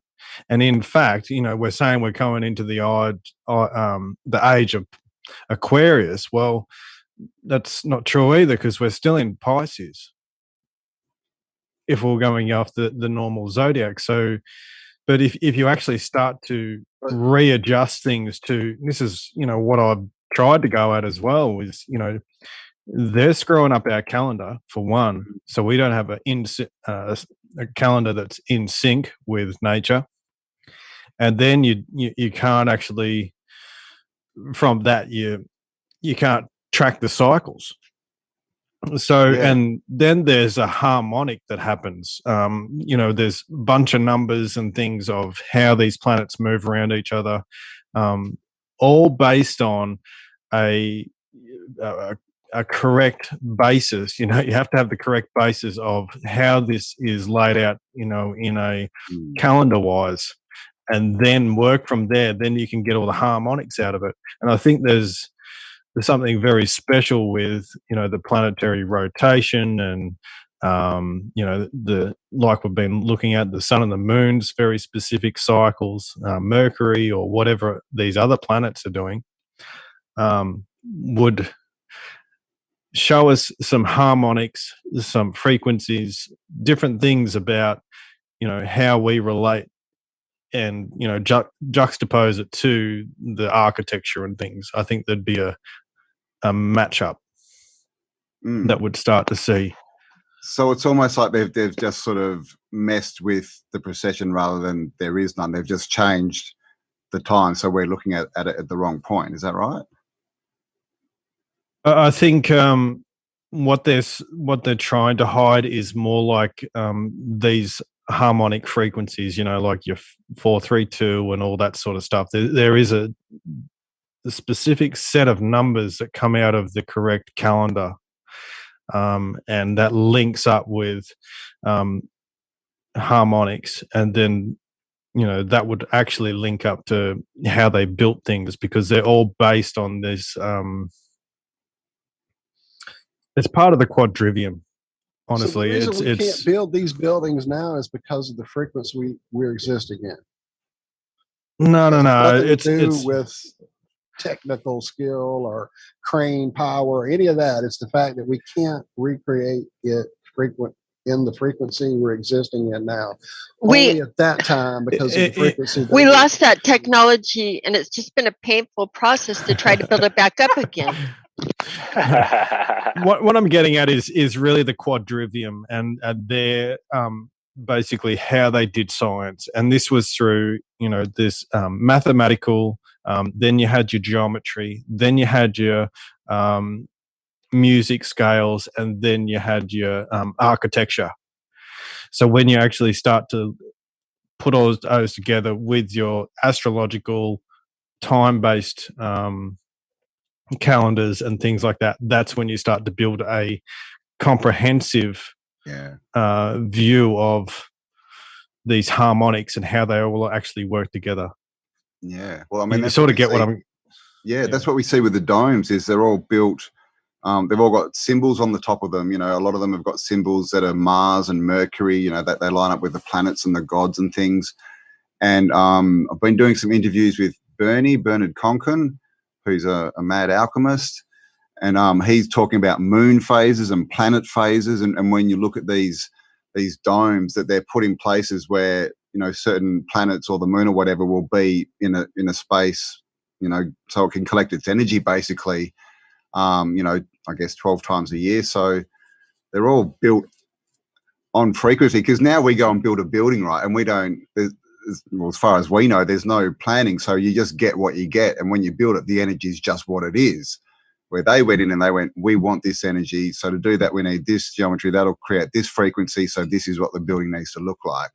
They did it completely reverse to what we do, because they built things to last. And for a reason, we just get bloody, boxes, and 90-degree angles are really bad. They create bad energy. And look at houses; they're just covered in 90-degree angles.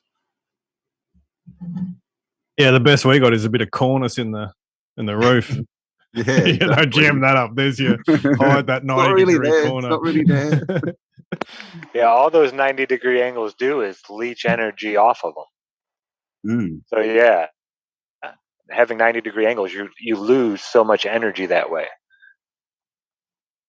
A new mask. Okay, yeah, I have seen this one. I don't think I've taken a good look at it. But I mean, when you look at that, it reminds me of Star Wars. You see, like, I think, is it Jabba's palace they show, and it looks like that. I never even thought about that. Yeah, when I saw it was music, like the scales, like the biggest dome is the bass note, and it descends downward from there with a slightly less bassy note, and then the lower mosque domes or the Nice. higher notes, and it just seemed like it'd be something a giant could play with his big mallet, like a drum Yeah, set. I wonder if you can turn them on. when they start Right, playing and it would music. be different music. Right, it would have to be. It would have to Big be. music box. I'm trying to get back to it. I've lost my screen. Well, and I think that's what a lot of these big old cathedrals were. I mean, how many buildings today do we build around organs? Exactly. So these weren't just for playing Exactly. a song for people to sing along with to, you know, worship some deity that they had. This was a place to go and get healed through frequencies and vibrations. Yep. Through holy So it water. wasn't for the happy clappers. Through holy water. It had nothing to do with the Yeah. priest. That's all we've got left is a bit of holy water. But this is the thing. Back in the day, like a lot of we see all these fountains and pools and stuff everywhere. Especially with the World Expos and that. So they were running all this water through the underneath and through those cathedrals, and then out to the stars, the cathedrals, and that's how they were, fractally charging it. So it was one big system. They'd give out the good energy. They'd no doubt they were growing. Ewa was talking about the farms and how they grow all the food and everything that same way. Shapes and all that. Yeah, everything was based on that. So it's not a surprise that people were living for hundreds of years back then, and there was. Well, yeah, they were in tune far with as we nature. Yeah, You know, they were just even the old or the Hebrew calendar that's still used today, it doesn't start on a set date. It goes with the cycles of nature. You wait till your winter harvest is done, and then the next new moon, that's when your new year starts. So if your winter harvest last year was in March, but next year it's in April, well, then you have an extra month that year. It's not time to start the new year, and we don't do that. no. They've Everything removed we us. do is Yeah, it's it's all set on the sun and the math. stars. Yeah, it's not so much with the nature around us. It's actually because the Earth doesn't work on a 365-day cycle. No. The cycles could be, years long, hundreds of years, thousands of years. Maybe it's just 7 or 8 years, 11 years. I don't know. But that's what nature goes by. And we So- go by this 365-day calendar, which does not line up with that. So it's more like that nature gives us a sign like a new moon or whatever, and that's like the reset point or whatever. That's the start point, and that then we know the cycles that come after that, but we don't. Mhm. We Yeah, can't that's right. predict when that moon's going to show up. You can't say, "Hey, you've got to show up on the 400 or the 45th day," or Yeah, exactly. What's interesting is it's sort of the alchemical wedding where you have the sun and the moon, and they'd go down in the same gate, basically. So the sun would rise in the first gate, and then the moon would set in the first gate, and that would be the start of your year. And so that was sort of like that alchemical wedding of the male and the female, joining and then going their separate ways again, in a sense. But so that was a special period where you start something, or join together something, or so. And I think that's roughly around the equinox, and basically it's be the eastern gate sort of thing. So it's pretty interesting.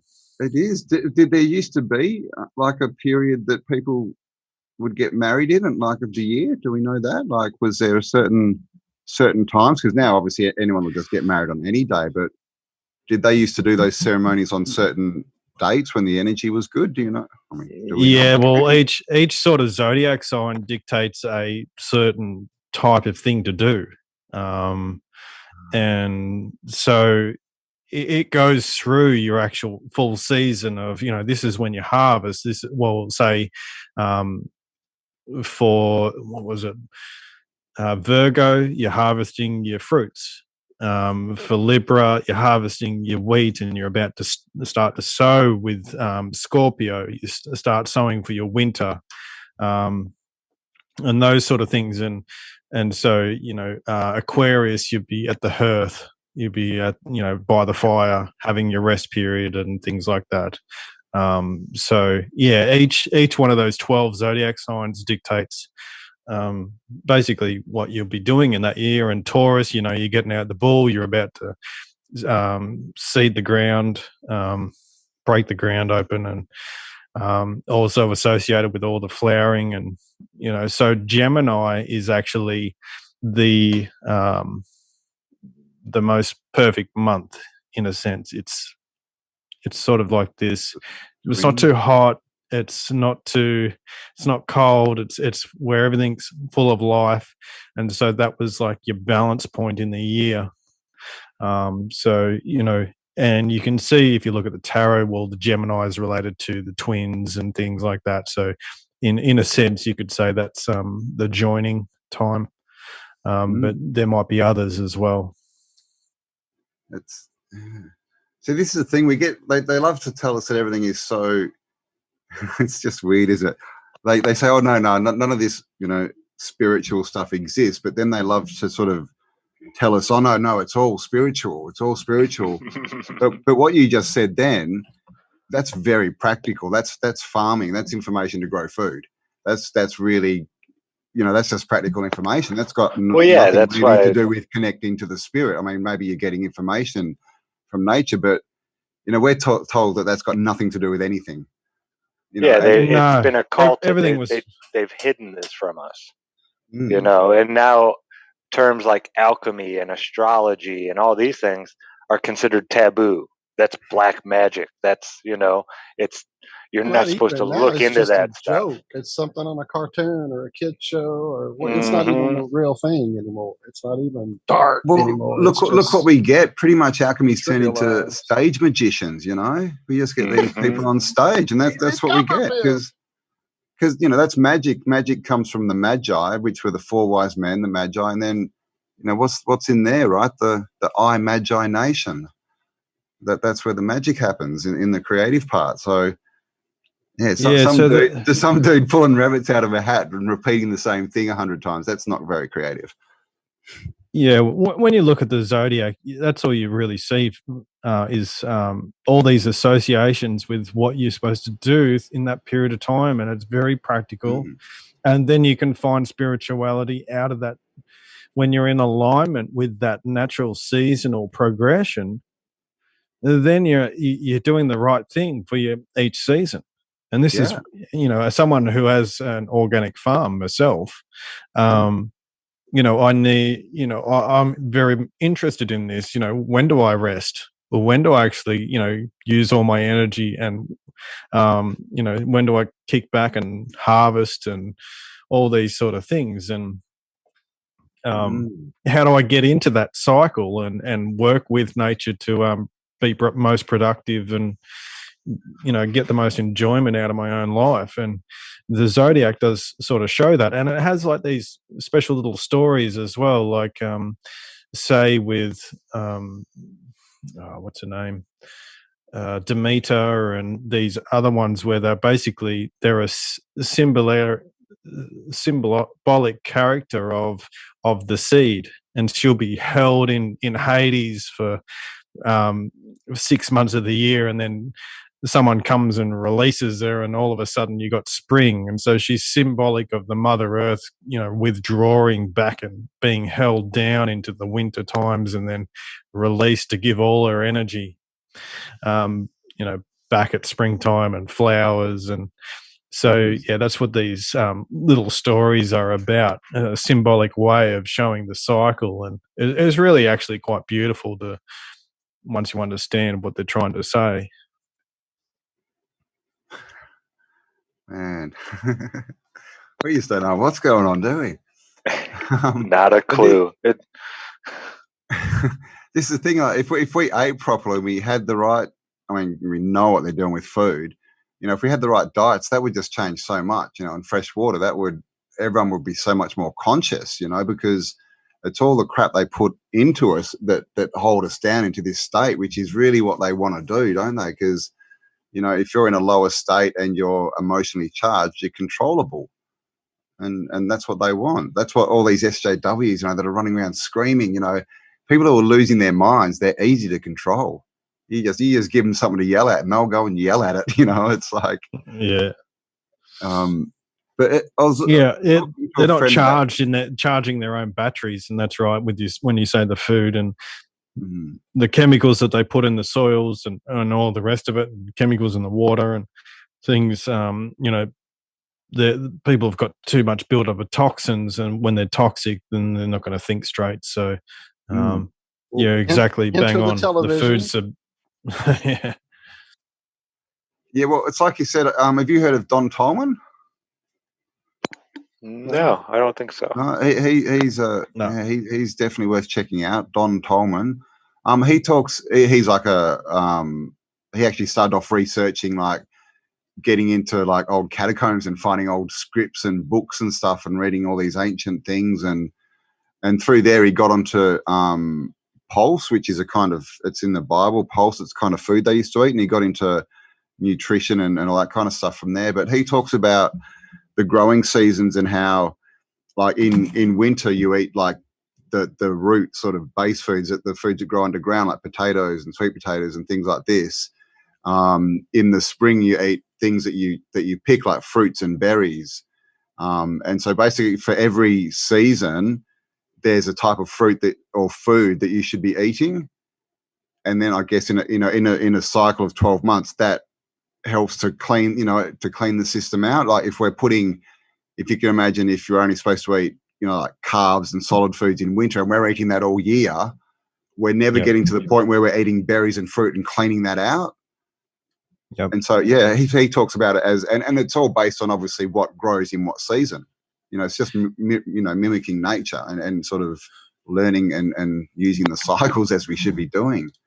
Well, I don't think back in the day people actually wanted to eat meat. No. I think that's why it was a sacrifice. That's your cow that breaks the ground for you in the spring. Yeah, exactly. That's why they didn't, it wasn't a celebration so much. It was, hey, we need to eat.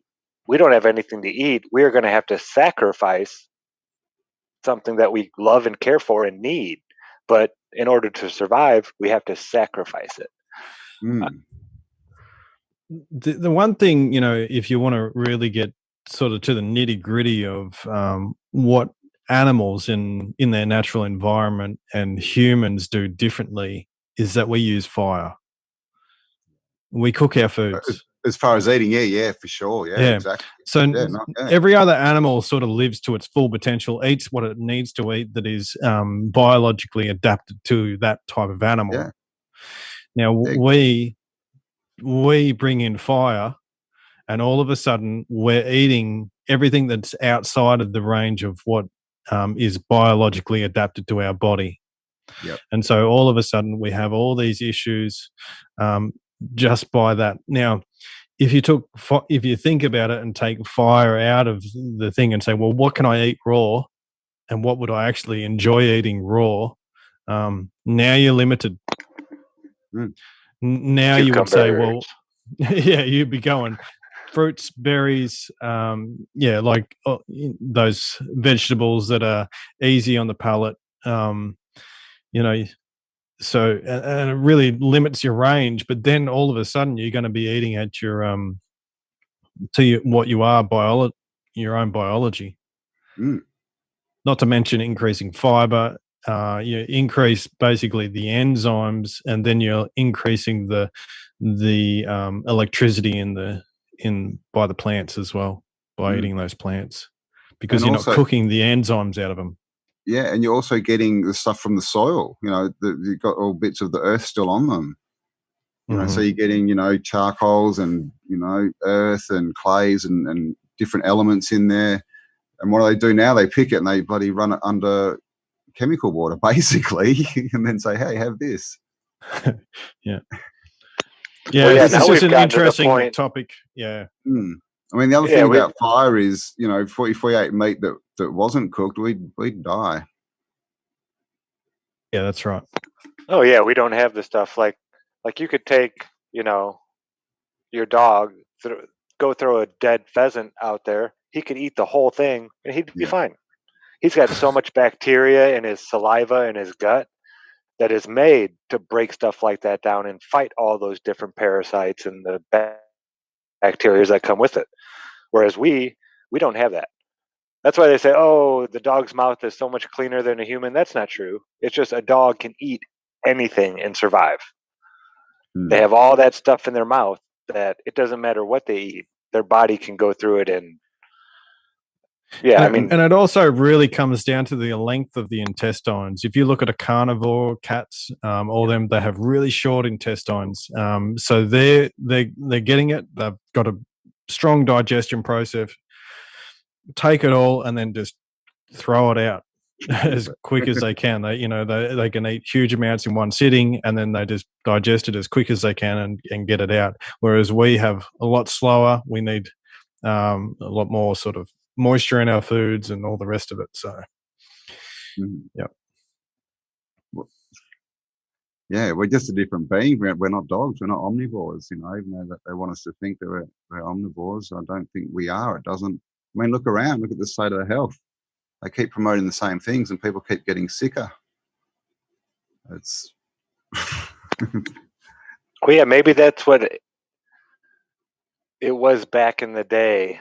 You hear about people living hundreds of years. I remember reading a book, and it was from the 1800s, and they were talking about man just a few hundred years ago living to 200 years old. Now, was it that they didn't spray? I mean, all the food we eat, unless you're going out in nature and collecting your food, there's some chemical most likely put on there that wouldn't have been put on there naturally. If you have fluoride in your water and you're using that to water your garden, you're adding things, all these different chemicals coming through your water system to your plants now. Whereas if you went out in nature, it would be just rain that was, one of the purest waters there is. And rain's iodized as well. Yeah, exactly. And it's charging and doing all these things. Whereas the water we use today doesn't do any of this stuff.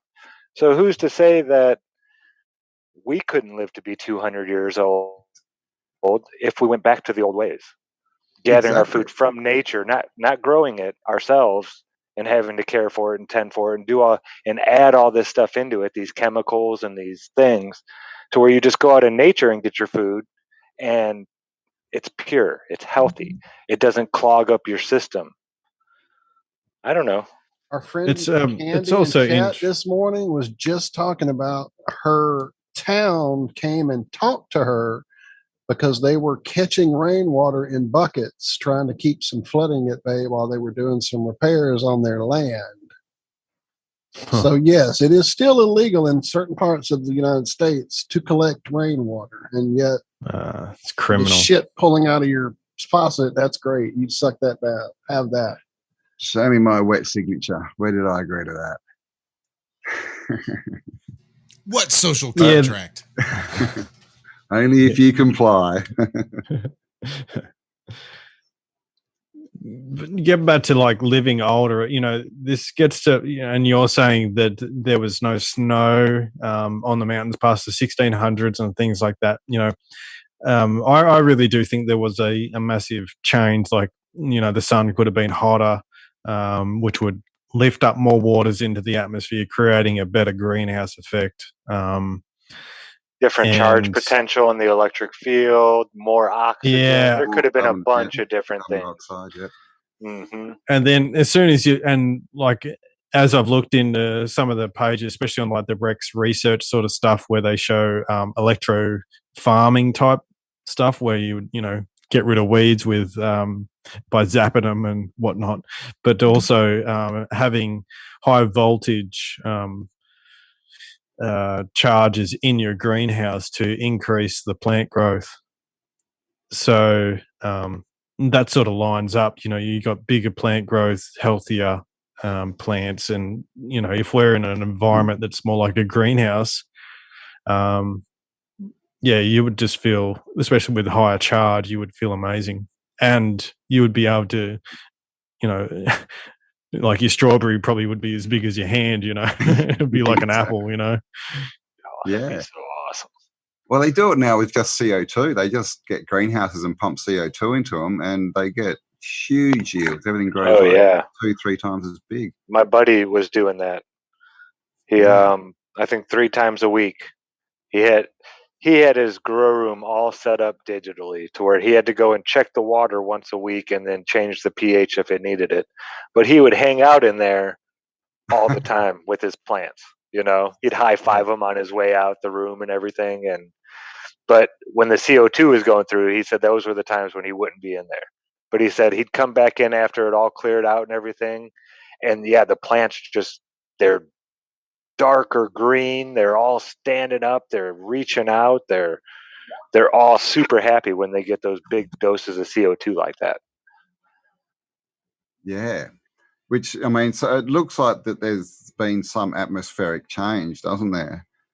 Oh, yeah, absolutely. You know, we were definitely warmer here and there. Everything was bigger and something's, I don't know, maybe they've messed with the dome somehow.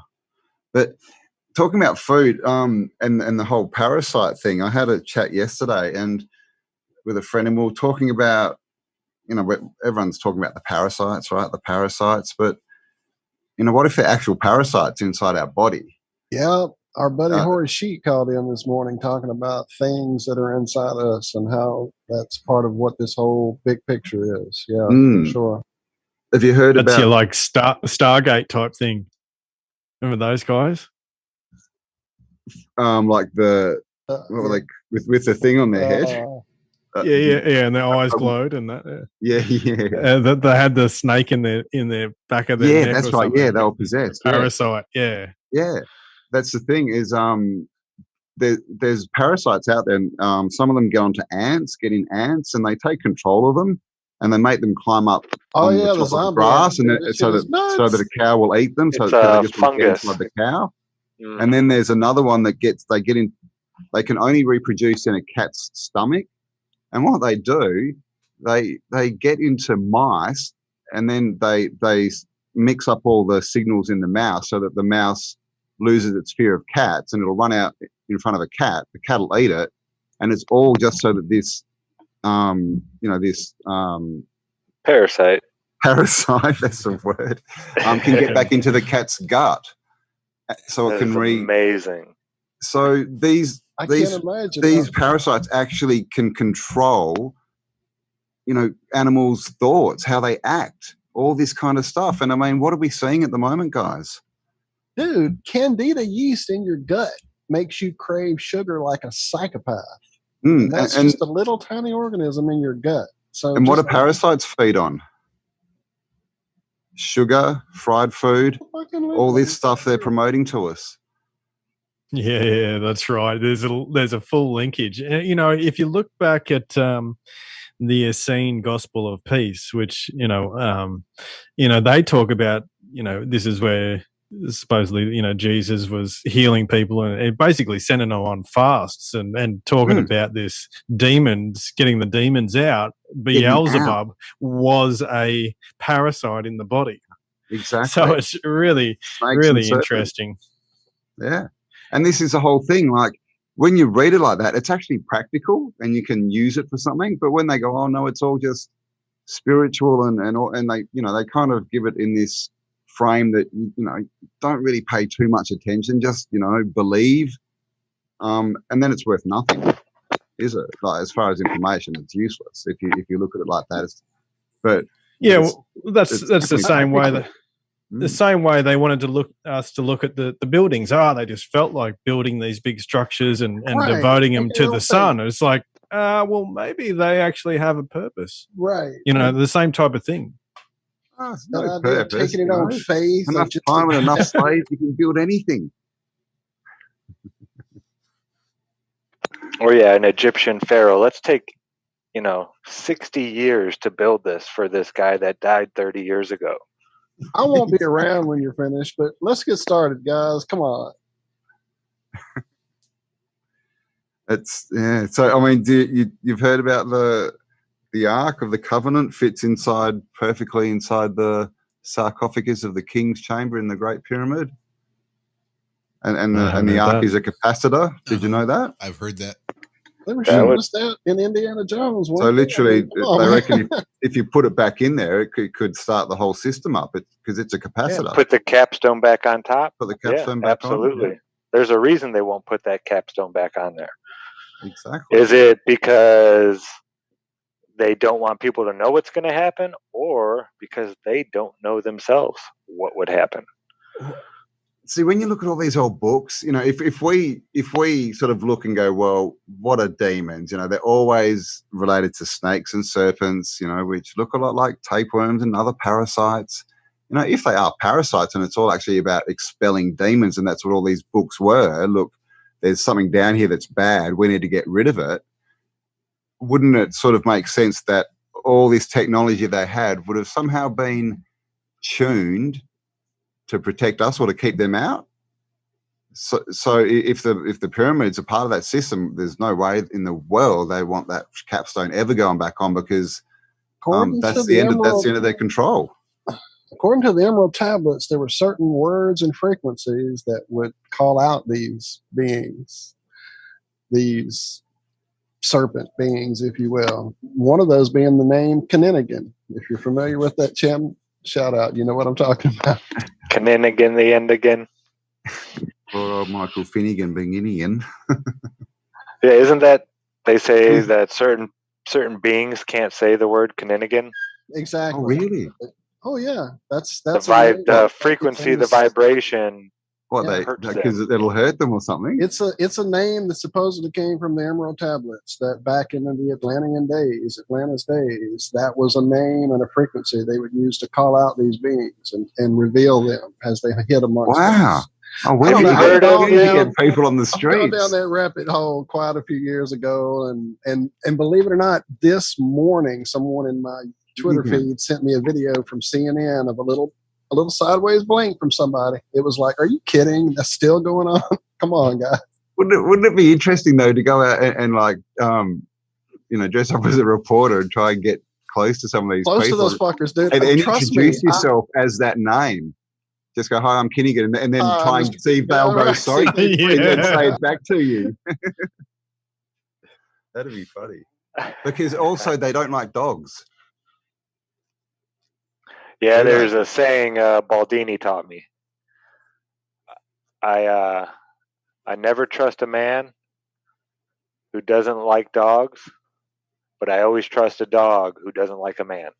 Ah, there you go. That's some wisdom. Yep. But yeah, if you don't like dogs, then yeah, I'm gonna look funny at you forever. Sorry. Yeah. I feel those people. Like, I've been to parties and that, and there's some people, and you're just like, oh, dude, you better not come near me. It's like, I can feel you. Like, oh. So it's. But this is the thing, dogs. Yeah, I mean, look again. Dogs are the ones that sit there and they warn us, right? And they look after us, and they can smell. They've got cancer-smelling dogs. Yeah. A dog will know if you're depressed, and the dog will come up to you and try to comfort you. How could you not like dogs? Yeah. I don't know. Yeah, that's one of those sayings that I'll always stick to. If you don't like dogs, then, only a parasite would not like a dog. So just walk up and say that word, and then have a dog on a leash and.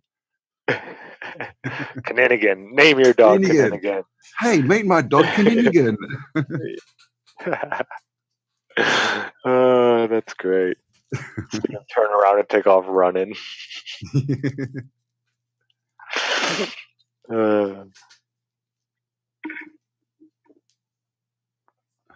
I'm actually trying to find that video. It's on my phone, so I'm having to get it to my computer. It's going to take me a minute. What video? And again, it was the one that I saw this morning. That was just Finnegan. It's too. I don't know. It's too much. It really is, but it's fun. So what got you started in all this stuff, Cam? Me. Yeah, I'm a weirdo. Welcome home, then. Welcome home. You fit right in. lost my screen though. What did I do? Oh, there. There's a channel called New Earth. Have you heard of this? New Earth? Yep. Yeah, Sylvie from not Russia, but over there somewhere. And she had a series called When the Survivors Wake Up that came out probably 6-7 years ago, I guess. It was kind of around the time that Mark Sargent and all those guys were coming out with the Flat Earth. And basically I watched that and it just blew my head off. She introduced all the mud flood, the star forts, the domes, the buildings, map, or everything pretty much. And I'm a researcher, so I watch this stuff and I'm like, oh, and then I pause the video and I'm off, trying to find stuff. And so I just found an interesting star fort one day, Fort Jefferson, out in the middle of the ocean, Florida Keys, largest brick building in the USA. And so I made a video and people liked it, I guess. The rest is history. We did indeed. I just put it up. I just put it up and I think within a week it had 100 likes or something. And I was like, oh. So I made another one. And before I knew it, I was just, making videos. Then I lost my account, lost the login for 3 months or something. And then finally found it and went back in and I had all these messages, where are you? What are you doing? And I had 3,000 subscribers or something. So I kind of just fell into it. Yeah. I've always been. Well, that was going to be my next question. Growing up, did you always kind of gravitate towards the other? The weird stories, the things you went bump in the dark, or whatever.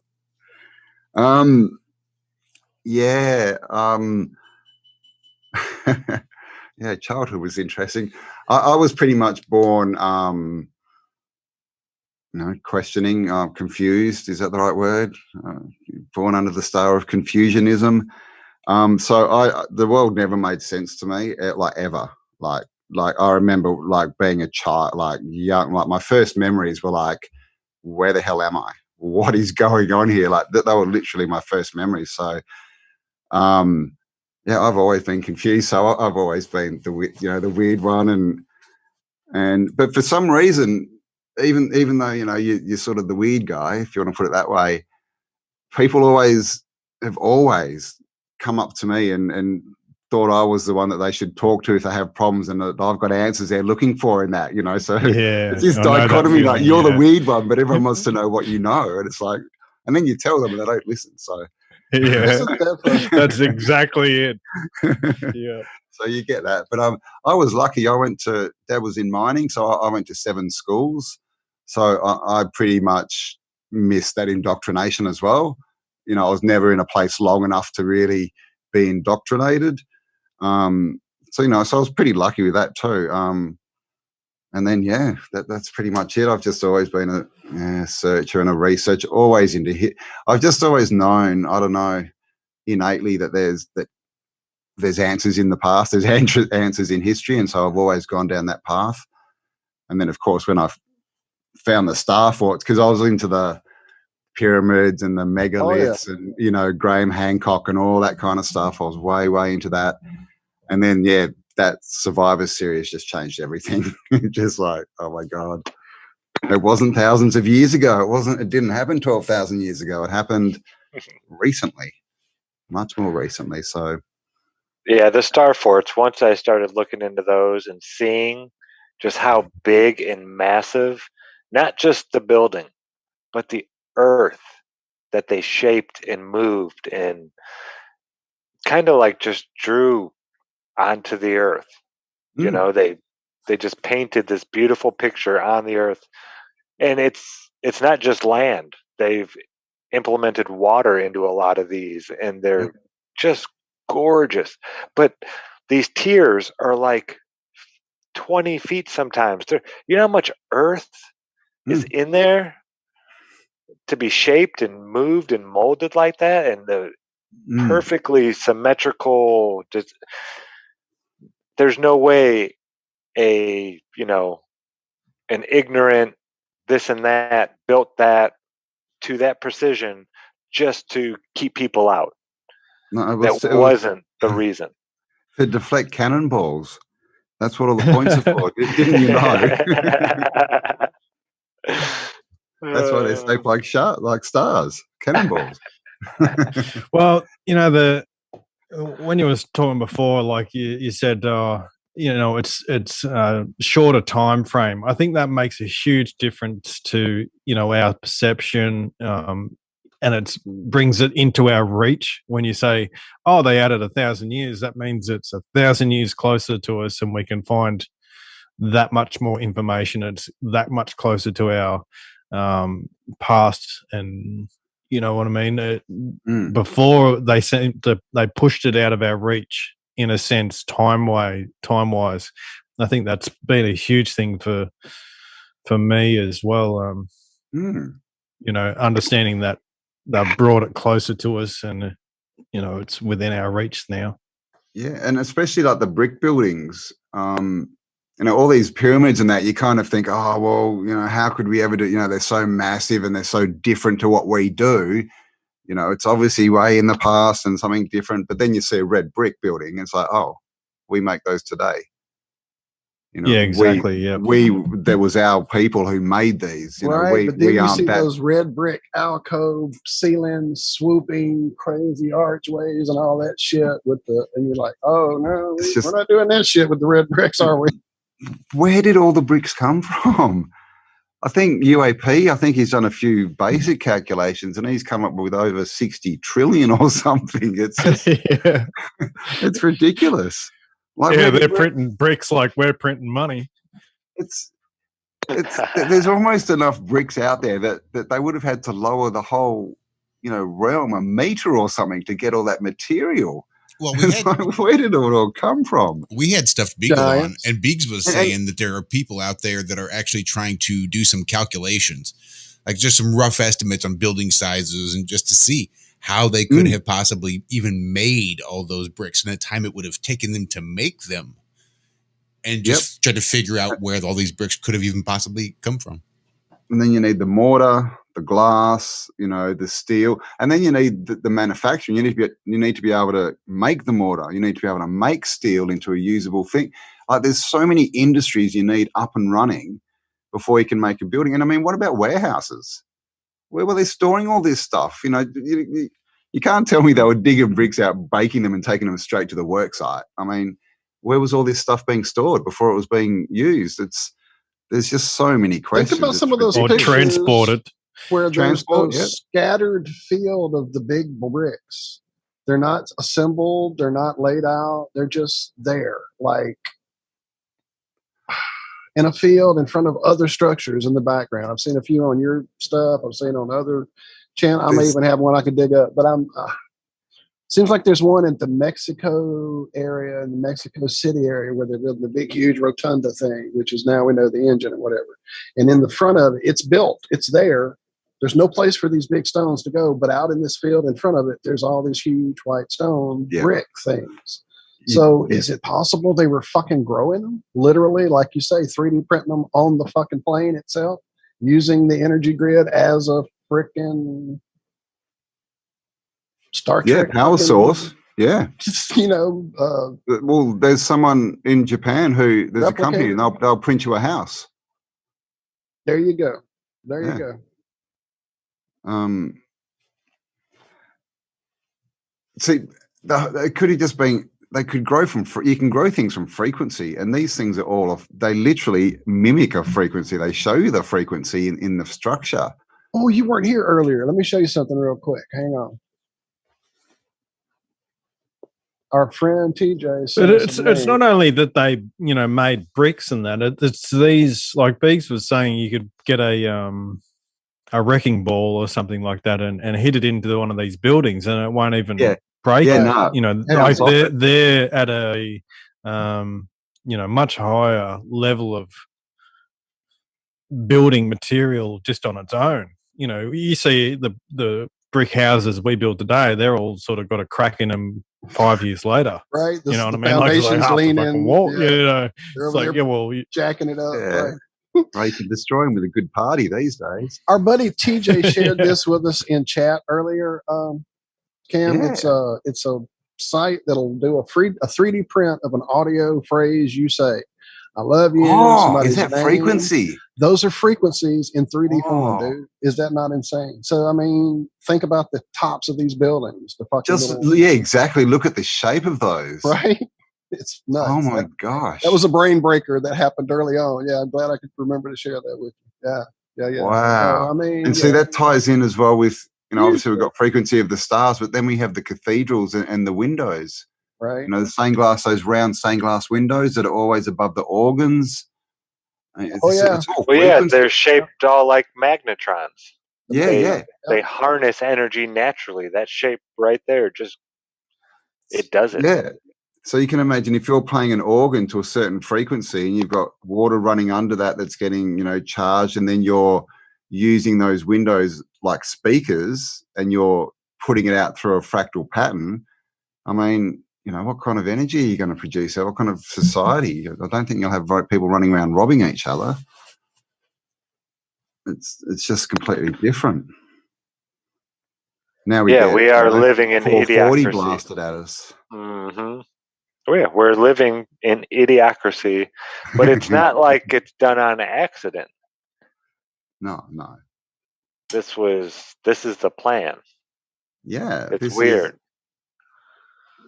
We've just been broken down so much so that we can't fight the enemy, basically. And now look what's happening. The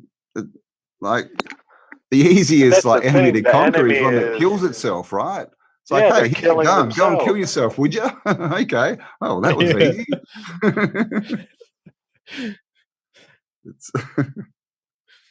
Or worse, logic. build. You're the enemy now. Build me a house, or make me a dinner. It's basically they're just printing money, and they can, and that's where it really comes down to is they have free reign over, this parasitic monetary system.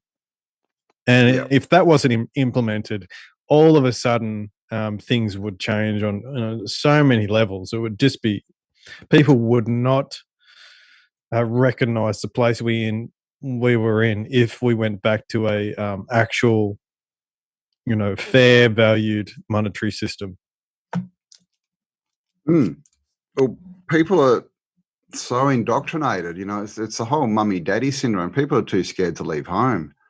I mean, I'm probably the same as you. I tried to run away from home about 3 times when I was growing up, but no one wants to run away from mummy and daddy. They're all too scared. It's like, well, I need the protection. What if it goes wrong? I can't go out and grow food. Well, I can't do that. I need a job, or else. This is how people think, the masses. So it's hard for them to even see an option. It's. It's a scary first step to step away from society. Well, it must be. I've never sort of been through it, but to live your life thinking, everything's normal, and then to realize that it's not, that must be a real big shock. And, I've seen people, do the old dive when they learn all this kind of stuff. Oh, yes, sir.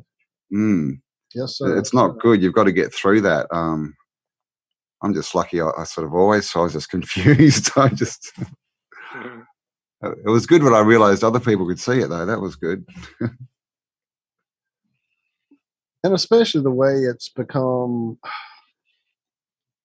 almost like cool how they've appropriated it, this whole woke thing, and it's like, okay, so not only are they going to brain fuck them, but they're going to even kind of I don't know, laugh at us too that have got a little clue, and here we go, they're woke, look what we've done to them. It's just, it gets disheartening at times. Well, we were talking about these things that could be in us, these whatever entities, archons, parasites, whatever the fuck you want to call them. Okay, so where the hell are they from? Where did this originate? Is this part of the design? Is this the whole yin yang? There's no light without good. Or are these things literally here from some other part of the plane, some other frequency of a fucking place we don't understand? If you were going to put this if you were going to put this in context of being out of balance, if your plant or something is out of balance, then it wants to get eaten. You know what I mean? If your plant is sick out in the garden, there's this saying with sort of the organic gardens, if you have really healthy crops, you won't get pests. Well, you still do, but if you have crops that are pretty unhealthy or in the wrong spot, or they haven't got the right soil that they're in, all of a sudden they're going to get attacked easier, and they're going to be basically a food source for these what would be their parasites in a sense. Right, they're archons. And right. yeah, exactly. And be for us as well. Like if we're starting to live without as much energy, or we're starting to live out of balance, or we're starting to cook our food and eating the wrong foods, that all of a sudden we're prime target because we're already starting to be out of balance. That's just one way of thinking about it. Yeah, so we can't defend ourselves. And just like with candida yeast in your body, in the right amounts, it does benefit your gut biome. But when it's not in balance and definitely takes things over and becomes madness, you cancer, anything else. So yeah, there you go. That makes perfect sense, Lucas. Yeah, and that's pretty much all to do with diet, isn't it? That grows or recedes with depending on what you put into your body, which goes back to the fasting thing. You fast on water, and all these parasites that they got no food because they want their sugar and their fats. And the other thing that they don't like is oxygen. They're anaerobic. I don't know what would maybe reduce oxygen into your body. I don't know. Maybe putting something on your face. Do you reckon? I don't know. Could be a thought. Stay inside. Don't exercise. They are doing everything they can to get. It's you got the brain ticking. Like you put it into bodily parasites. All of a sudden, so this sort of makes a little bit of sense. Doesn't it make a lot of sense? It's trippy how it does. Yeah, it really does. Everything you look into it, and when you look into how parasites work, they're like a collective, right? These individual parasites, they've got some intelligence. Like they can take over a mouse and make it run in front of a cat. There's something going on there. And that's what we kind of see, isn't it? We see this kind of collective intelligence, kind of behind the scenes. And they love using the word collective. Have you ever noticed that? Yeah. And there's something like to the shutdown of the rational thinking. Like, I was watching a video just the other day, and it was basically someone interviewing some people, and they're basically wearing a mask, and they've got they've already been vaccinated. It's like, okay, can you tell me why you're wearing the mask and you've got the vaccine? You shouldn't. And they go, "Oh, what's the thought? I don't know. What's the thought process here?" What's the thought that process? Question he kept asking him. It was great. I'm going to share that video in chat. Hang on. What's the thought process? TV one of them said, "Oh, I don't know. Next question." I don't have one. It's like, are you kidding me? Right?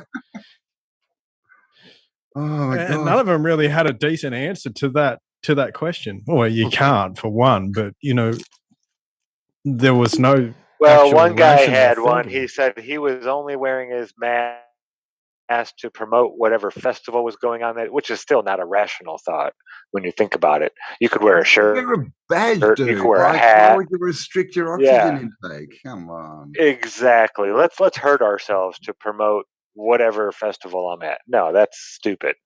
Why not walk around and why not cut it into your arm or your chest then? Yeah. It's a little more extreme, but same concept. Exactly. You're hurting yourself. If you're that committed, get a tattoo on your forehead.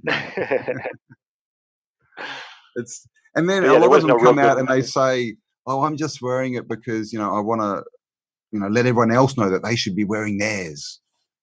Oh, really? Okay. Social justice much? It's just, these people are I was watching a video, Callum Wizard Callum. And Yeah, Special K. Yeah, he sent me a video on hypnotism, and that's really interesting. A stage hypnotist, and he's put out this video basically saying, "Oh, I've been watching the news and what's going on, and guess what? What they're doing is pretty much what we do to prime people for hypnotism."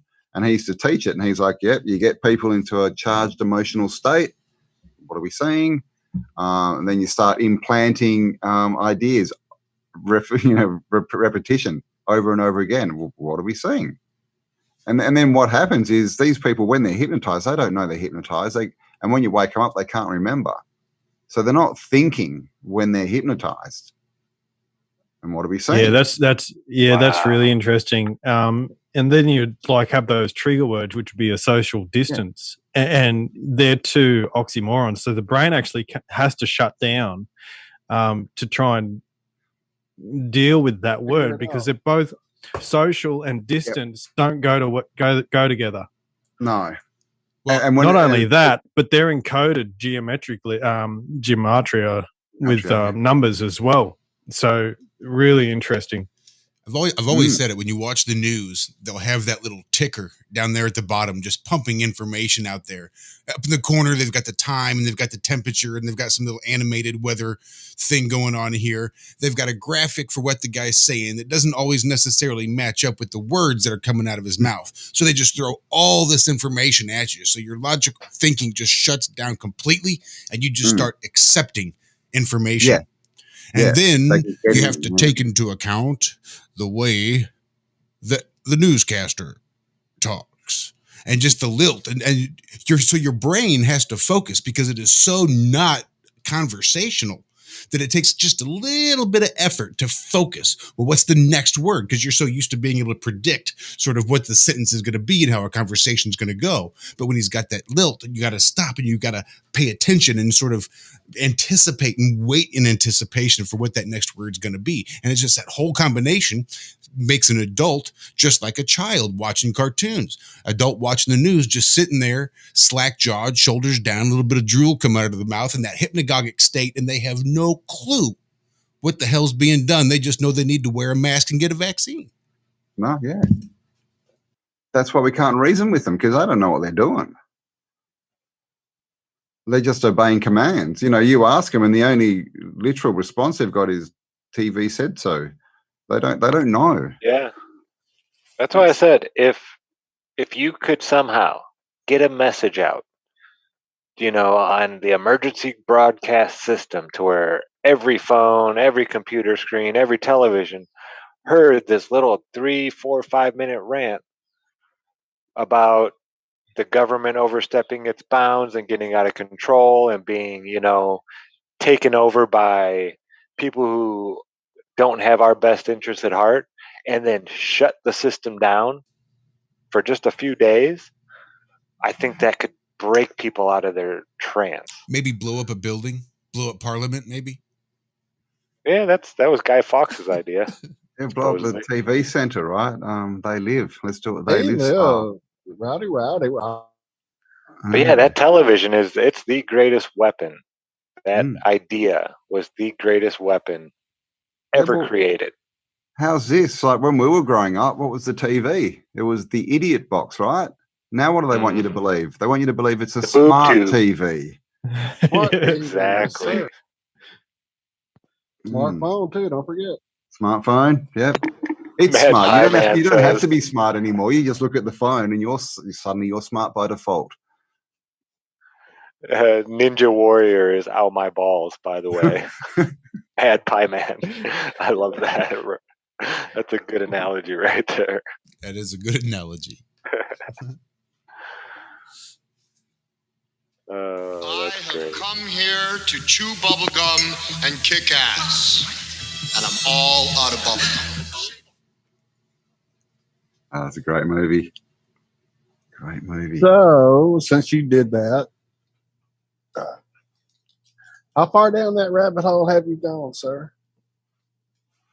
The archons, the others, those among us, the TV newscasters. Yeah, you. Yeah. Not quite like I am, anyway. I mean, yeah, it's it's definitely the parasites. I mean, the Sophia story from the Essenes, is it? I believe, of Sophia creating Gaia, the Earth, and she created us first and the Earth for us, but then the schism, they call it, happened, and something went wrong, and the Archon got born out, which is our, like our bastard brother or something. And it came out but didn't have the connection to the mother, and so basically it got I guess physical expression before us. It was here before we were, so it thinks it's God, and so if you look at it that way, it's like a crazy, insane parasite that is wanting to be God down here, trying to turn the creation into its warped creation that it can be God of. And it's interesting, when I remember years ago, back in when the internet started, God, 20 years ago, and one of the first videos I remember watching, and someone said their plan is to be gods on Earth, and that made sense, and it still makes sense. That's clearly what they want. It, whatever you want to call it, the parasite. I think we're talking about an entity that can work like a parasite. It can take over other entities and infect them, and they'll work for it. And this is so. Yeah, I think it's spiritual, if you want to put it that way, supernatural. I don't think it's just a group of humans who interbred, went insane, and took over the world. I don't think that's what's happened. We had a guy on. His name is Jerry Merzinski. Yep. And he was a psychiatrist for 29 years. And he was a adrenaline junkie. The guy had his deep sea diver's license type thing where you can go below 150. He had his pilot's license. He's still flying for Arizona Search and Rescue. The guy's he's a madman. He loves this stuff, but he would love to sit in a room with a schizophrenic. And, he wanted to know what the voices were saying. Where when he started, his peers, the elders would tell him, no, you don't ask him about the voices. You tell him they're not real and this and that. Well, that didn't jive with Jerry.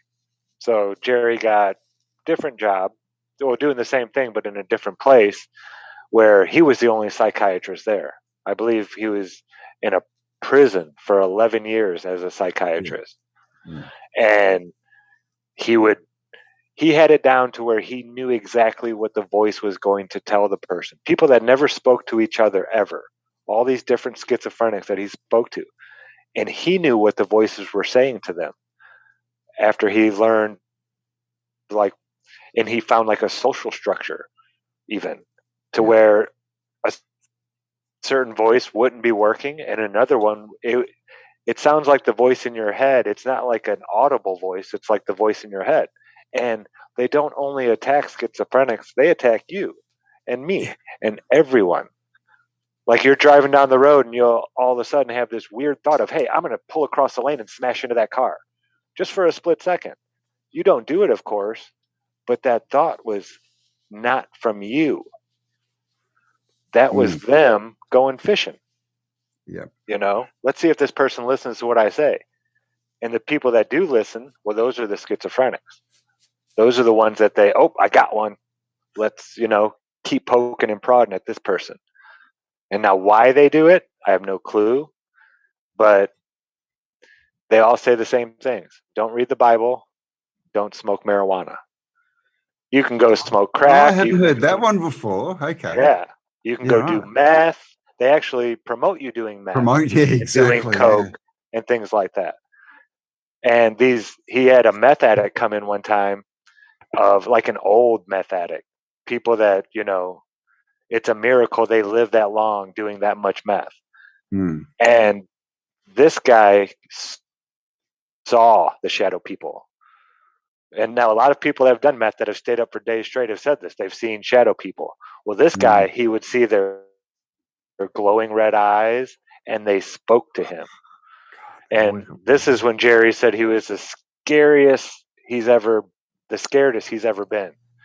The guy was just sitting there trembling. This was when he was almost retired. I believe he was working in an ER as a psychiatrist, and a meth addict came in, and he was sitting there having this conversation with him, talking to him, and the guy was sitting there trembling and shaking and couldn't make eye contact.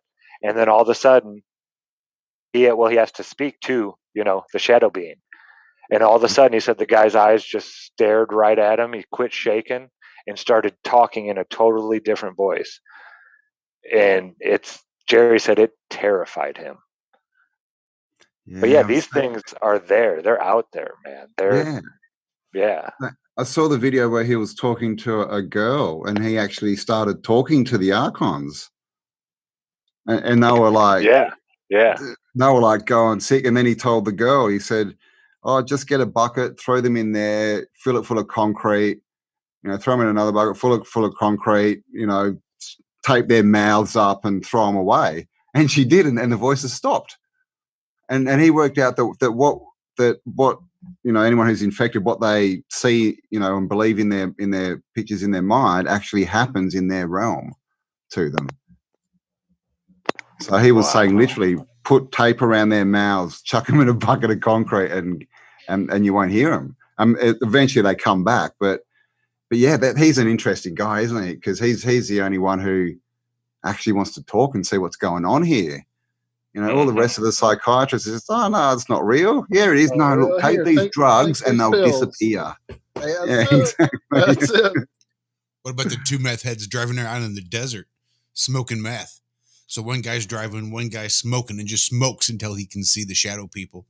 He's like, "You see that one over there?" And the guy driving's like, "Nope, I don't see any shadow people." "How about that one over there?" The guy's like, "Nope, I don't see it." So they switch. Then the guy in the passenger seat, now he smokes till he can see it. He's like, "All right, now do you see that one over there?" And then the methed out guy is driving. He's like, "Yep, I see him." Guy driving, "How about that one over there behind the rock?" "Yep, I see him too." And so now they can actually see, they're corroborating the same shadow people, which I thought was just super interesting. And didn't they get surrounded at one time and got so terrified they just jumped in their truck and hauled ass out of there? Yeah, well, it was like Slender Man type stuff, where if you pay attention to him, then their attention is drawn to you, and they will approach. Yeah, yeah, it's nutty. Yeah, I think James True talked about that when he was on, about when he was doing some counseling and stuff, that people in rooms, groups, would see that were smoking together and see and comment on the same creature over there in the corner or whatever the fuck. Yeah. So there's something to it. There's a video by what's his name? McDonald, the rapper. Tom. And he does it's not a he just does this video where he sits down and tells a story. And he says it's true. And basically they went into one of these old abandoned mental institutions, right? The old big crazy houses, and they were walking through, and it was really weird. And he said as they were coming out, as they were leaving, because they were sort of, having a bit of fun, just going, "Oh, how scary." His mate stopped and was looking at a room and just started, just froze and went into fear. And he's like, "What?" And he came up and looked in, and he described that exact same thing. He said there was a shadow in there. It was a shadow person, and it had red eyes. And he basically just said, "We saw it and we were just gone." It was just like, it was the scariest thing I've ever seen in my life. But he described it exactly the same, and it was in an abandoned mental institution. Wow. Yeah, I've seen one time. I was young, maybe 8 or 9, laying in my cousin's bed.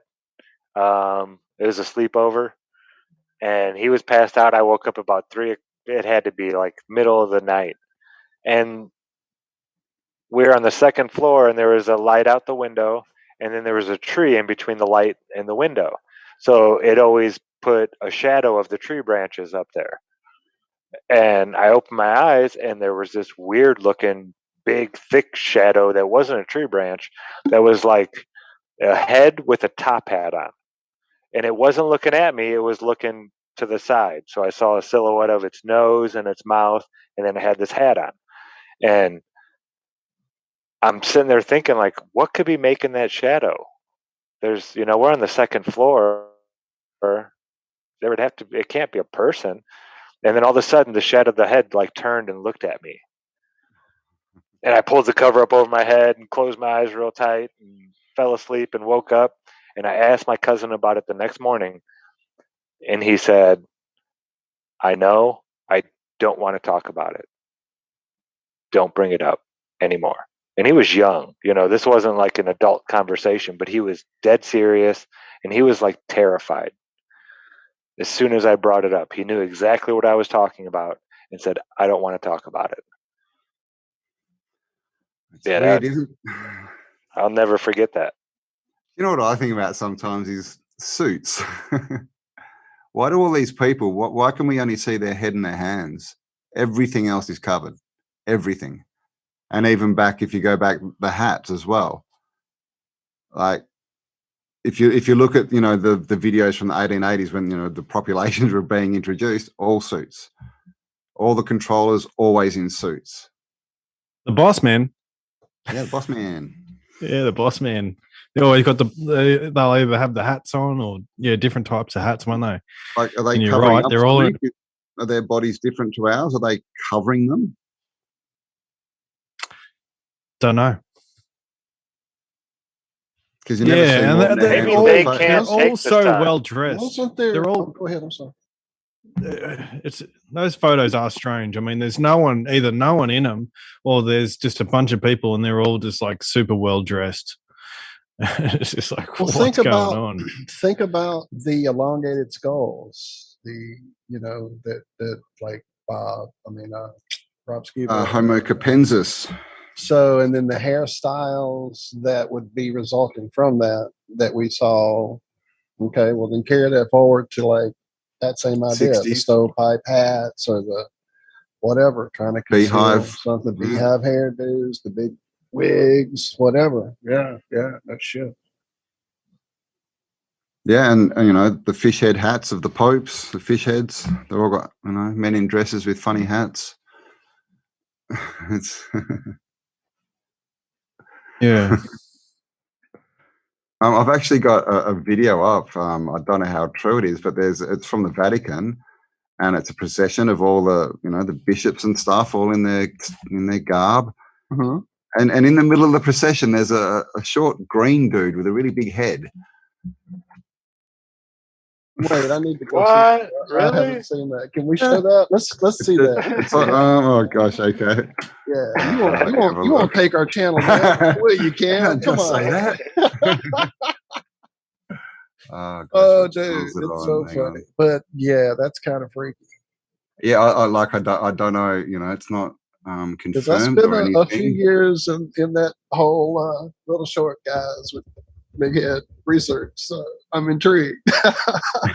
Yeah, I did just a little bit of research into demons, and it seems like all the alchemists of old, all these old scientists, Galileo, Newton, even Darwin, they all had their own personal demons. And Darwin, on his final rough draft, before he put out his final draft of the evolutionary scale, he had demons at the top above humans. So, yeah, these things, I don't know. It's crazy. They've been around for a long time. Even in way back when, they talk about demons whispering into the scribe's ears to change history. Yeah. There's a lot of pictures around too of that, of like these demon things whispering into people. And that's what I call these. I call them the whisperers. All these, the can I say the word? The J people with the hats, those people. La, la, la. But yeah, this is the whisperers. That's what they do. This is how they change the story. And they find a king and they're like, oh yeah, that guy over there, he's going to come and kill you. You better get your army together. And they start wars, and it's all based on fear and nothing that's real. Well, I've known the whisperers as something different to that, whereas it's usually a woman wearing tight pants. But anyway, you see the lips moving, but you can't hear what they're saying. All right, hang on. I found the video. That took that to a different place, didn't I? Sorry about that. You're right. What have I got? Let me see if I can share screen. How do I do that? And then don't forget to share the audio there before you click it there at the bottom when you hit share. Share the audio? Unless you didn't want to. Oh, no, I can. What do I do? Hit share screen, and there's an audio as well. Yeah, at the very bottom, when you're clicking on which screen you want to share. Oh, share sound. Okay, gotcha. Yeah, Share sound. Yeah, I think you can even optimize it for video or something there. You'll see it. Can I give a big shout out to Erica Burke? Make sure it's the right one, Burke, as opposed to Bork, who is also in chat. But Erica Burke with a big super sticker. Nice. I'm pretty sure that's a US dollar, 50 USD. I'm pretty sure is what that means. Wow. Can you see that screen? So big shout out, Erica. That's freaking awesome. Thank you so much. Yeah, we can see it, but You see that? All right, I'll press play. that is awesome, Erica. Thank you. Yeah, it's funny that doesn't look familiar. And he's just talking. I'll leave the link below. He's basically, I'm not going to read it all out. Get to the. This is all the there cone for a heads. reason, so it's There you go. people emulating something else. And this kind of big hair has come down from the 1700s and before. Right. And it's also like the skull binding. I'll show you in a minute, which is basically emulating elongated skulls. Which is another thing. Frankie R, hello. Oh, I must have been. It relates back to the word from. Let's see, and then of course we've got all the elongated That's probably skulls, by Tutankhamun Akhenaten and all that. Obama. Obama, yeah. This is a real photo of a dude. Yeah. Somewhere I've got a real photo of Lil Wayne with his head shaved, and he's got the same kind of skull. I think there's another. That's binding. Looks like you can see the difference. Mm-hmm. Yeah. Oh totally wow, different. that's binding. Yeah, wow. I knew about the binding one. Yeah. And if you look at the old skulls, they had different suture lines, didn't they?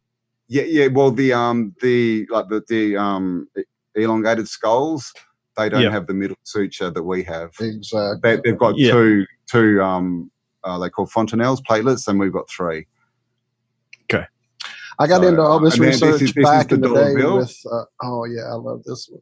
Have you seen this one? This one, oh yeah. I show this to people pretty often. They're like freak out, like no way. I'm like, hey, I didn't draw it. I'm just showing it to you. And then what does it say at the bottom? What do you think? Is that legit in there? Wow. Yeah, you got to fold it a certain way, and it comes out like that. You just give it a little dollar bill. This is a head they found buried. Nice elongated skull. But at the end, and these are all the sutures and stuff. So see, this is an elongated skull. They have a suture across there, and we have one down the middle here. Yeah. So that's right. That's us there. So it's different biology. Completely. There you go. Human. Wow. And then if we get further, there should be. Oh, here we go. Let's have a look at this.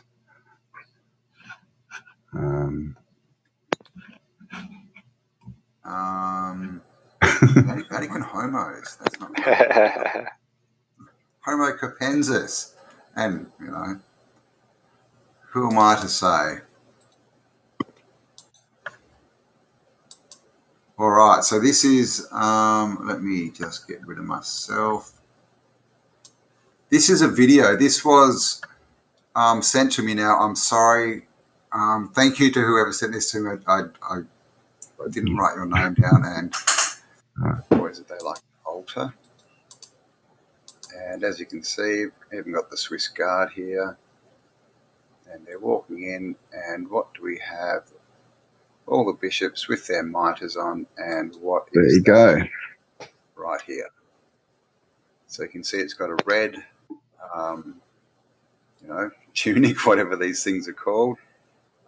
It's wearing red. Everyone else is wearing white, and look at that. What the heck? Oh, and eyes down here. Can you see that? Yeah. Crazy. I think you can sort of see that's pretty much the only footage. Just this is all I've been able to come across. This was sent to me by a subscriber, so thank you very much. Somewhere I've got a picture of a robe that's supposedly a Pope's robe that woven into it is not only a devil, but an alien. Not the best Oh, resolution. it would take me probably the rest of us being together to find it. I've got so many misplaced pictures at this point. Yeah, so there you go. And you know, look at this, the head, and like, look, what are these hats emulating? You know, why do people bind skulls? Oh gosh, now someone's decided to message me. Okay, so how do I stop sharing screen? That is crazy. So yeah, so we don't. It's, you know, there's so much hidden. I mean, and there's talk about the Vatican vaults, right? What's under there? You know, we know they're hiding so much, and so why would they just be hiding info? Maybe they're hiding. You know, have you heard of what's her name? Karen Hudes, Hudes, Hudes, I think. Karen. She used to be a like a banker, like a high up international banker. And she came out about 10 years ago and said, hey guys, there's aliens all through the Vatican, all through the banking system, these elongated head people. And then she almost died. She's still around, but I'm not sure what happened to her, but something big went on. But she didn't change her story. She's still out. She's old now, but she's saying that she saw it as well. So there's, you know, there are pointers pointing to the Vatican and the fish head gods, you know, the whole thing. You get back into what are they called? The Owanu, which were like half mermaid type fish gods with always. And then the Dogon. The Dogon was another one. Yes. Whenever I see the Catholic Church, I think, you know, it's a sort of derivative of Brahmanism that's been sort of corrupted in a sense. But that was like a caste system.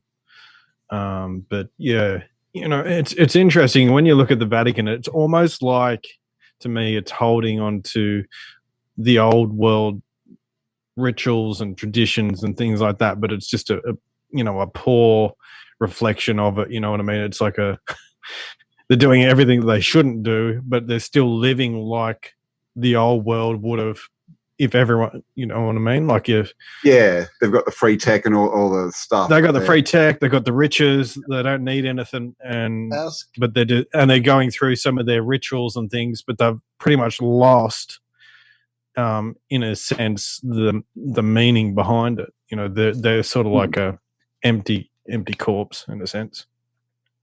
Well, again, these parasites corrupted it all. That's probably the ones that took the gold foil down and took the capstone off and removed all the engines from the cupolas and all that.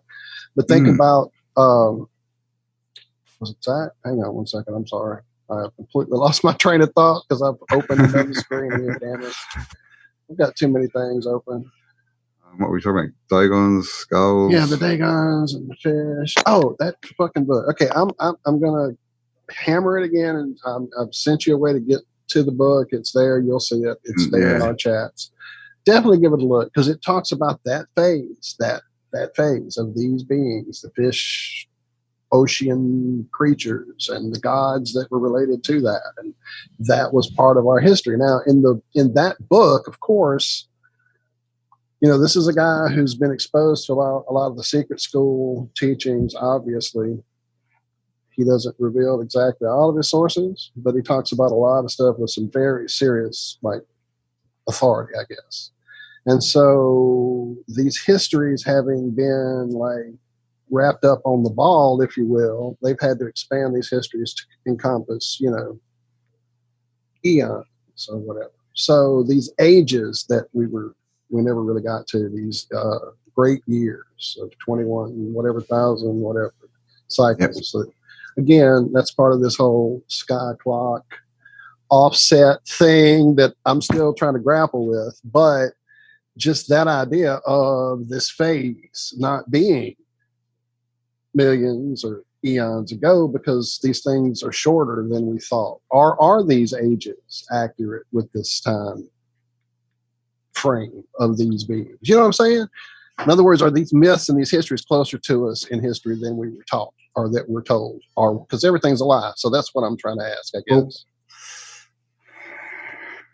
this is the thing. I've been saying that we've been invaded forever, and people have just laughed at me. But now everyone's sort of coming on and starting to sort of see the thing. And when you look back, you know, at all the history and stuff, and of course we have the old world running, looking good. Then we have all these pictures of destroyed cities, and then suddenly all these populations being brought back in, and suddenly rebuilt cities and all. So it looks like we were up and running and doing okay, and something's come in. That's what it looks like. It doesn't look like this has been here, or at least had influence like it does today, since, you know, for all of time. I think we were doing fine, and we had all this stuff. We can see the architecture, and that's not going to happen if we're under control of an archon. So it's either coming later or emulate that beauty. I don't see that ever coming from them, right? Not at all. I mean, you know, you've seen the water crystals, right? You know, you look at the bad water crystals, that kind of energy, it doesn't look symmetrical. But it looks like something's come in, and you know, like a parasite, it's been able to get into someone's head. You know, like you said, it's searched out. Oh, run in front of a car. Oh, he did it. Okay, I've got my victim. You know, and then from there, that person then goes and spreads the fear to someone else. And before you know it, you've got a little group, and then they're spreading fear. And then they get helped out, you know, to rise up and whatever. And suddenly they're talking to the people making the decisions, and they're whispering in king's ears, and they can start wars. You know, you get to that point and you can change the whole world. Like, yeah. So they don't need to change us. They just go straight to the top and whisper in the ear of the person with the power.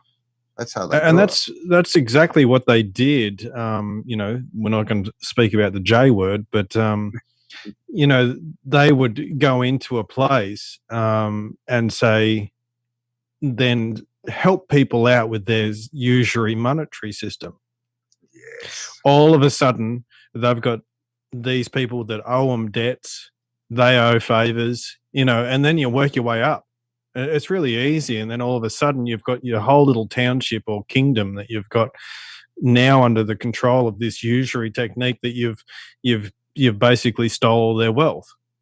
Yeah. You start a war, and then you run off with all their wealth, and you go on to the next one. And it's essentially what they do. They just go from place to place, and they come in and cry broke and set up the same system. And now we've just got it on a massive scale, and it's really the same process of implementing a debt-based system, so everyone's in debt. Well, yeah, look, Saddam Hussein, he tried starting a gold-backed dollar or a gold-backed monetary system. All of a sudden, Kuwait needed our help to fight him. Gaddafi, he wanted to start a gold-backed system. Oh, we had to go get rid of him. He was a dictator. But well, we're at the stage in Syria right now. You know, we're at the stage where they're basically protecting their parasitic institution. That's all they're doing now. They're not worried about implementing it; they're just protecting it. And you know that it is, you know, 100% agrees with like what a parasite would do, though.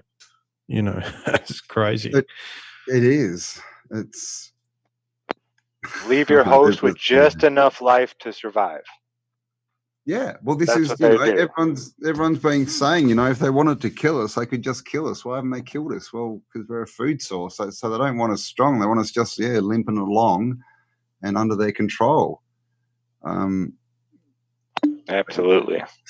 This is the thing. I mean, what is it? How come we don't fall for this? This is another question. I mean, obviously, you know, we don't watch TV, and we're probably not all the best students in the world, so we didn't get indoctrinated as much. When you said that earlier about school, I was chuckling because I moved around a lot as a kid too, due to work, mom, whatever, and definitely never settled into a system long enough to be indoctrinated by it. I never thought about that.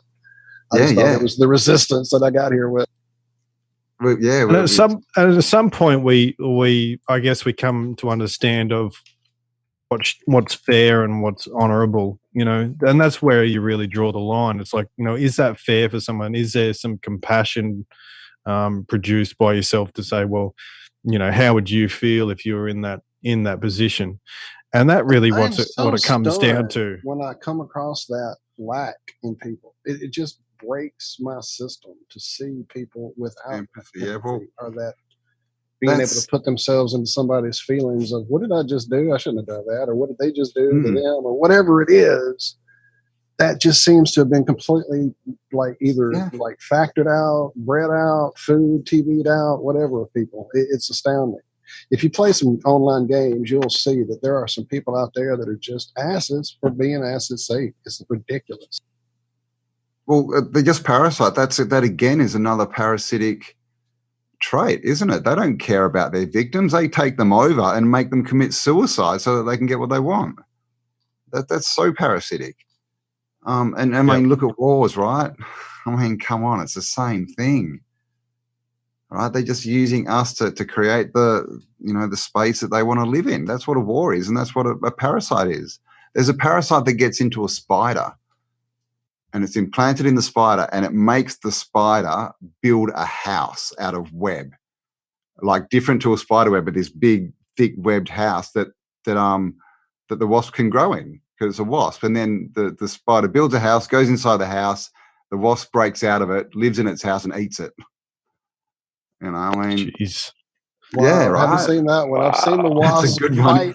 I've literally in nature, like in a park, watched a wasp and a big, huge tarantula fight each other till that wasp whooped his ass, carried him way across the park to a picnic table where he drug him up the pipe into the top where he put him into his little area and started poking him. And that's what my dad said. He's laying eggs. Watch, if we were here like in a few months, you'll come back and the babies would be eating him up from the inside out. It was nuts. It was like watching like Wild Kingdom or some shit. It was crazy. So yeah, it's wild what they can do to each other. I one time saw a spider web. I've got it on one of my videos on my channel. It may be on the Iron Realm channel too, but it was like in this bush, all this web intricacy, but inside that intricacy was this dome, a fucking dome, and the spider was in the dome. I was like, what the fuck? It was crazy. It was early on. I'll dig it up and find it while we're here. But yeah, I wonder if that was a parasite that wanted the dome back. Many years ago, there was a cricket in my basement, and I gave it a squash because it was annoying the piss out of me. And I lifted my foot, and there was the carcass of the cricket, but next to it was this 1.5 to 2 inch long white worm that had burst free from the cricket when I stepped on it and just sort of unrolled itself out of its body and was just laying there on the floor of my basement, just wiggling around looking for a new host. It was one of the most disgusting things I'd seen with my own 2 eyes. Think about a tapeworm in a person. How huge that is and what it can do to control them. Yeah. There's a guy who ate one. He went traveling through Asia, and he actually ate one, like a specific type, before he went to help him so he didn't get sick from all the food. And then he went through Asia and just ate off the street, ate whatever he wanted, and said he never got sick. And when he got to the end, he took it out, and it was like over 1 meter long. Yeah. Huge. Holy wow. Before Tide Pods, there were tapeworms and the tapeworm challenge. And there were people out there. There were tapeworm clinics. You could go get yourself impregnated with a tapeworm so as to quickly lose weight. And then you just go in and have it removed back out. Oh my God. Right. That's rough. Isn't that rough? That is just absolutely insane. Gosh, I think there's better ways to lose weight somehow. How about you just take in fewer calories than you need to spend every day? Or you spend it's more not calories much, than you take in. It's not much better than what they do now. Like they actually sew up the belly and, put those little chokers around. I know people that have got that. I mean, that's, at least you can take the tapeworm out. What are you going to do when you can cut you open and you can remove those laparoscopic bands. Yeah, staple your stomach. And you can eat like a cup of food and just blow your staples out. But I mean, the thing is, their stomachs are bigger than the normal stomach. What does that tell you? Stomachs grow. Even if you staple it and seal it all off, if that person eats too much, it's going to grow again. Yeah, it expands. That's what it does. Oh, yeah. Yeah. All those guys who do the hot dog eating contests, Oh. all the record guys, they'll go and eat like 5 pounds of grapes the evening before, like from noon till they just eat 5 pounds of grapes, and it makes their stomach expand. And then it flushes out real quick, so their stomach is now big and empty, and they can fit more hot dogs in it. Oh my God. And when you eat, you only eat one meal a day, but you eat it until you almost burst, and you just train your stomach to just take all that food in at one time and then go back. Then the next day, just take it all in, but then like a lion, basically, yeah, or an anaconda. See, most of the food that people eat, it takes away your energy. It doesn't give you energy. Not the food that they're promoting and got out there. So no, but it's a drug. The food's a drug for them because it. Yeah. I was just trying to work out: is it brainwashing? But it's probably more like a drug, I guess. It's a literal drug. It just like you have this, all your problems will go away. You won't feel so bad, and have a sleep on the couch. Well, aside from the chemicals, watch The Simpsons. Aside from the chemicals, there's that dopamine that your brain will kick in every time, and it's again because they teach you that it's the conditioning. It's not medicine; it's treat. You don't eat because it's fuel. Food is a reward. Food is what you do to smother your taste buds before it goes in your belly and out your ass. That's all food is. Food is just meant to taste good in your mouth. That's all that is. But people don't realize that it's the fuel. It's the very thing that your body is made of. And the better food you have, then the better body you create. It's like we used to have sayings like, you are what you eat. Now people obviously don't believe that because they eat shit. It's just bizarre, isn't it? Like we've just lost the foundations. Like so many. It's just as a organic grower and stuff like around here, I'm sort of in a farming community and things, and I've had sort of a bit of difficulty, especially with this COVID nonsense going on. That I haven't been able to sell to shops as much and that sort of thing, or go to markets and that. So what I was doing is doing veggie boxes from home, and basically what you find is basically these unhealthy people, for want of a better word, are not willing to go out of their way. Convenience goes above anything to do with health. So if it's not convenient, if it's not if they don't know how to use some of the veggies, they're not something that they've seen before, anything that is a little bit of a out of the normal, and I can't get it while I get, I have to drive 5 minutes out of my way from the supermarket or whatever to get it, then I won't get it. And I think that's most of the problem. What we see with society is convenience has really fueled, this type of different eating environment, this type of unwellness as well. And they've made it super easy to access these so-called foods when people should really just walk into the produce aisle and walk straight back out. It's very simple in that manner, but convenience, yeah.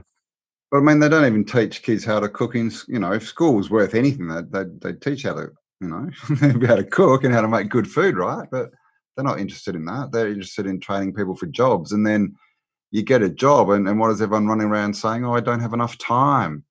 I don't have time to go to that shop. I don't have time to cook. I've just got time for Macca's. And then along with that, you get this kind of attitude with people who, the systemites. Well, I work and I do this and so I can just do what I want when I'm not working. Because I sacrifice my life and I work. So when I'm not working, if I want to eat crap, I'll eat crap because that's why I work. And it doesn't make sense at all. But this is what they say. They say, well, you know, I've done all this stuff and I didn't. Basically, what they're saying, I went and did something I didn't want to do, and because of that, now I get to do whatever I want. It's kind of their justification, I think. So it's like, well, I hate my job, I hate my life, so I'm going to go have McDonald's, so I can get fat and hate myself more. It doesn't make sense, but this is, you know, it's. Well, they're comforting themselves because they know their job sucks balls. Yeah, well, I guess it's the same as drugs, you know. I'm just going to go home and get drunk, or I'm going to go have a whatever, a line or whatever they do. You know, it's just getting away, you know, and if food gives you that feeling, it's the same thing, I guess. You know, TV. But yeah, they use it as a crutch. Yeah. Well, you know, go without food for a couple of days and then see how well you can deal with your own emotions. I mean, it can be a little tough. You know, you get hangry. Let's face it. Yeah. Yes, you do. Yes. And what is that though? Do you think that's more dependency on the chemicals in the drugs or actual food? Because I don't think that's actual. And is that No. you getting hangry, or is that the parasites Oh, getting thinking hangry? that- Yeah, exactly. Fighting their There we go. deaths. Fighting their death throes. Yep. And that's again what parasites do. This is what happens to people infected with parasites. They, you know, they. Well, I think you know that. Yeah, I think they do send signals to the brain, create chemicals that can send signals to the brain. Yeah, so it could be any number of things that for that reason. Yeah, Detox, really, don't we? Detox the world. Yeah, and now they want to put us on, you know, what, fake meats? Yeah, I mean, yeah. Yeah, you know, and Bill's Burgers. Yeah, half the meat out there is fake already anyway. Or magnetic. Yeah. It's oh my goodness. I mean, nothing's real anymore. Beer, you think they brew Miller Lite or Budweiser anymore? No, it's a bunch of chemicals mixed together that taste like beer. Yeah. It's crazy. Nothing is real anymore. Everything is synthetic. And most of it has a polypro base. They've taken oil. They started this with the medical industry way back in the day. When who was it who took over? Was it J.P. Morgan? Rockefellers. Rockefellers. They were all in the oil And businesses. Morgan, they were both in it, really. Yeah, they both started up in it. Yeah. And if you go look at a bunch of the vitamins today, they call them vitamins. They are all oil based. Polypro will be in the ingredients somewhere for sure. And that locks the nutrients, right? Yeah, well, yeah, your body can't even. A lot of them are synthetic nutrients. They're oils that they've manipulated the molecule to look like something else to try to trick your body into thinking you're getting it. But the body knows cells need salt to transfer nutrients to each other, not fucking oil. That's the exact opposite of what they need. So yeah, it's horrible. That's the other thing. Is that how their bodies work? You know, we have all this weird stuff. Is that because that could be their biologically fucking different? system? Maybe so. I mean, it seems like they're trying to terraform the fucking plane on a regular tip. So yeah, it was one of the, you know, the so-called elites back in the day that said, we're going to cover them in oil. They're going to wear it, which polyester, that's oil. That's an oil-based substance. They're going to eat it. They're going to drink it. It's going to be everywhere. We're going to cover them in oil pretty much because we can't live that way.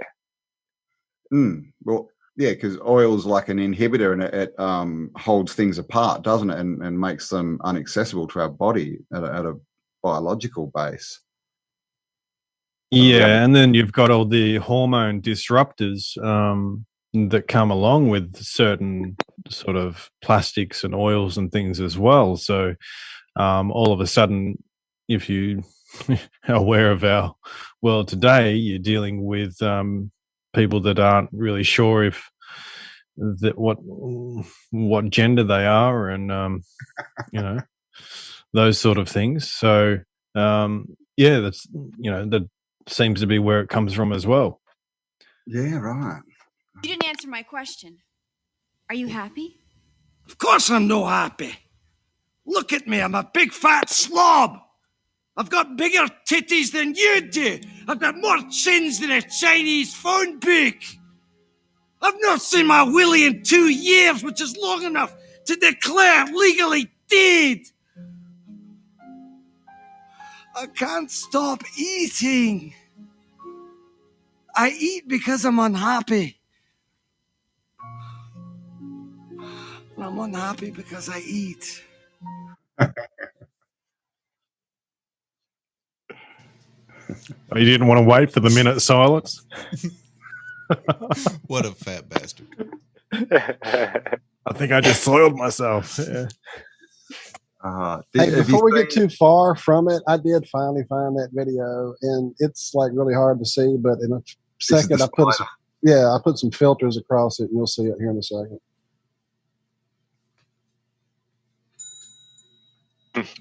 Get in my belly. Get in my belly. Oh. Yeah, that shit's crazy. Wow. And he was alive. He was in there. That's that little white thing you can hardly see in the middle, float like right in the middle of it all. He's there next to a bug he had.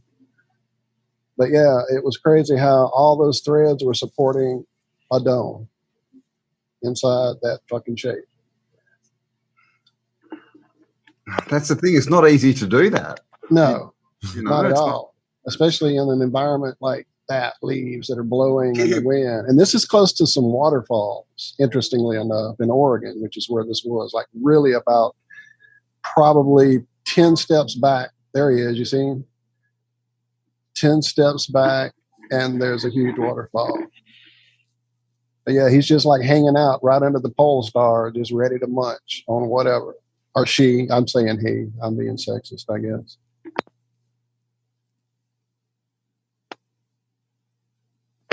Quit being politically correct. I'll stop. Makes you think, though, that something like that is also running off some kind of external intelligence, and, right, energy and frequency and all that. Right. So, yeah. Yep. And I bet if you really got in there and like broke that web down, I bet you would find a Fibonacci sequence in there somewhere. Just plain as day, you know? That spider obviously didn't have his coffee. Yeah.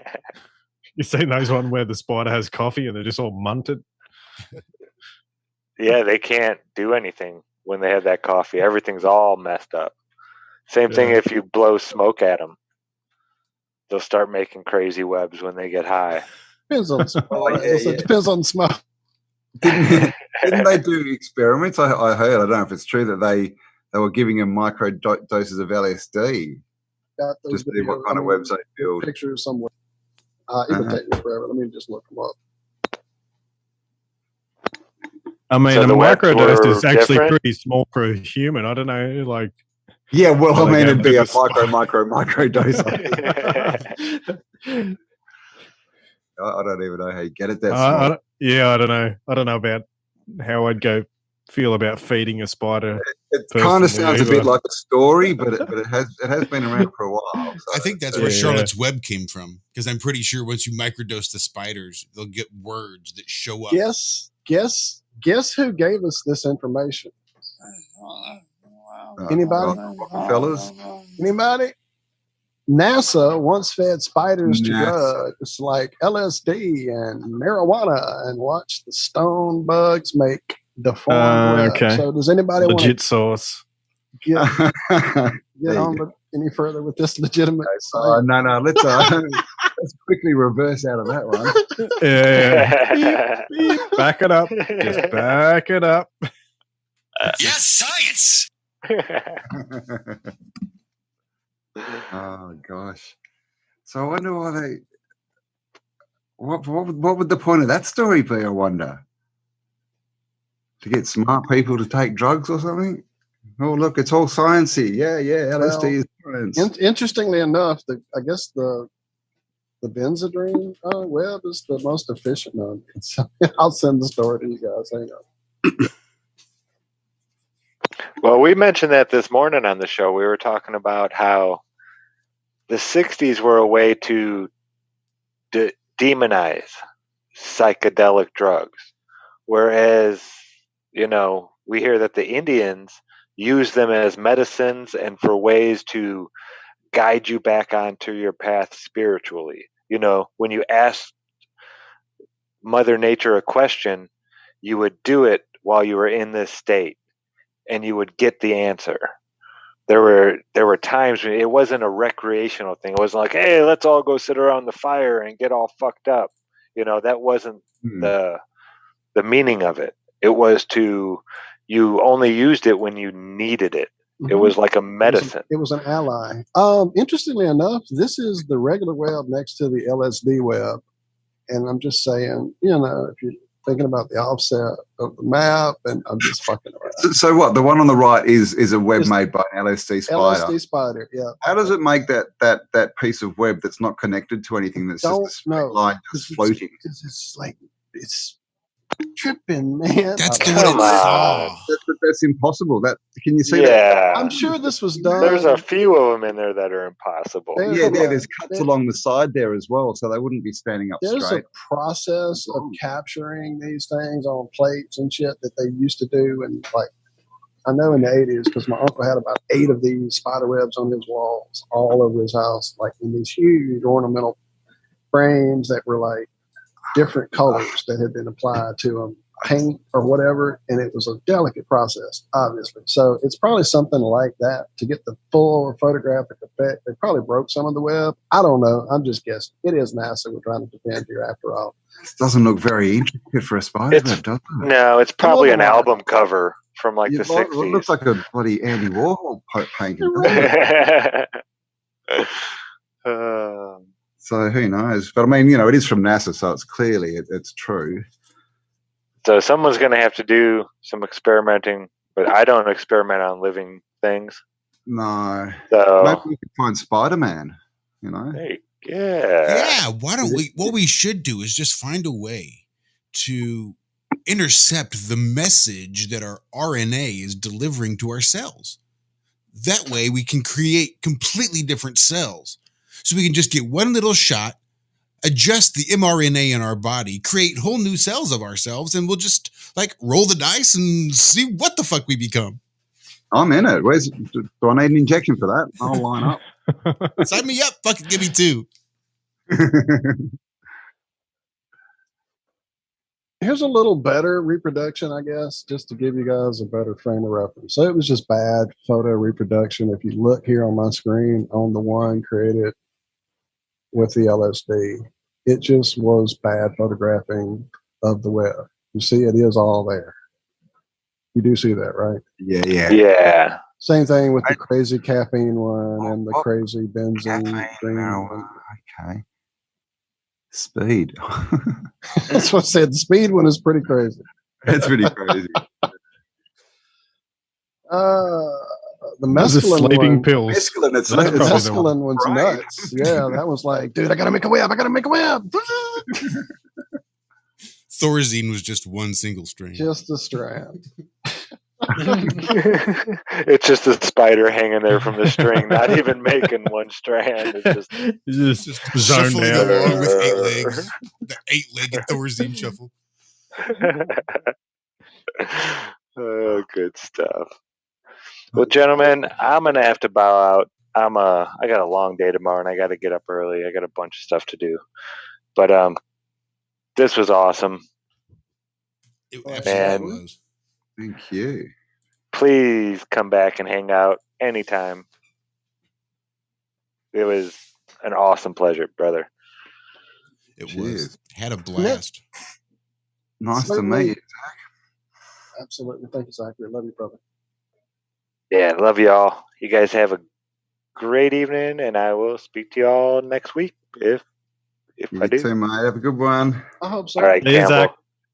Love y'all. Love you, Lucas. Josh, Cammy. You too. I'll talk to you later, Cammy. All right.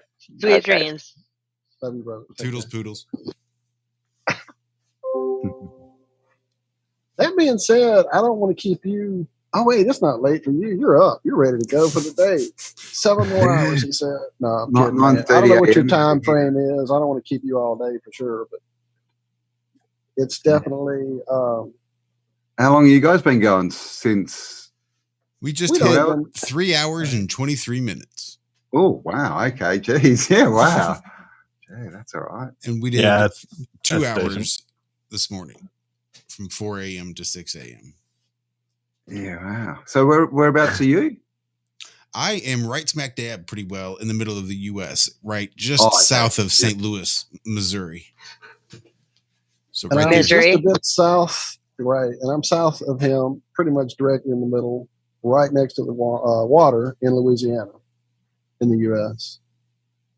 Louisiana. That's nice old world sort of Oh, town. dude, it's all. That's what I said. I was ignoring all the red brick around here and all the colonial buildings and all that. I was looking strictly for the Greek stuff. Where's that? Or the churches? I mean, I was going to say earlier, Zach and I found right here in my little town that the only building in this town that has lightning rods on top of it is the parsonage or whatever you call the building for the Catholic priest.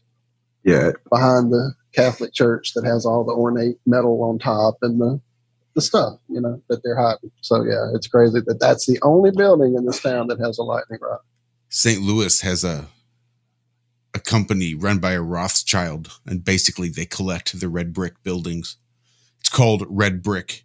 They rent, really? Yeah, they rent a lot of them out.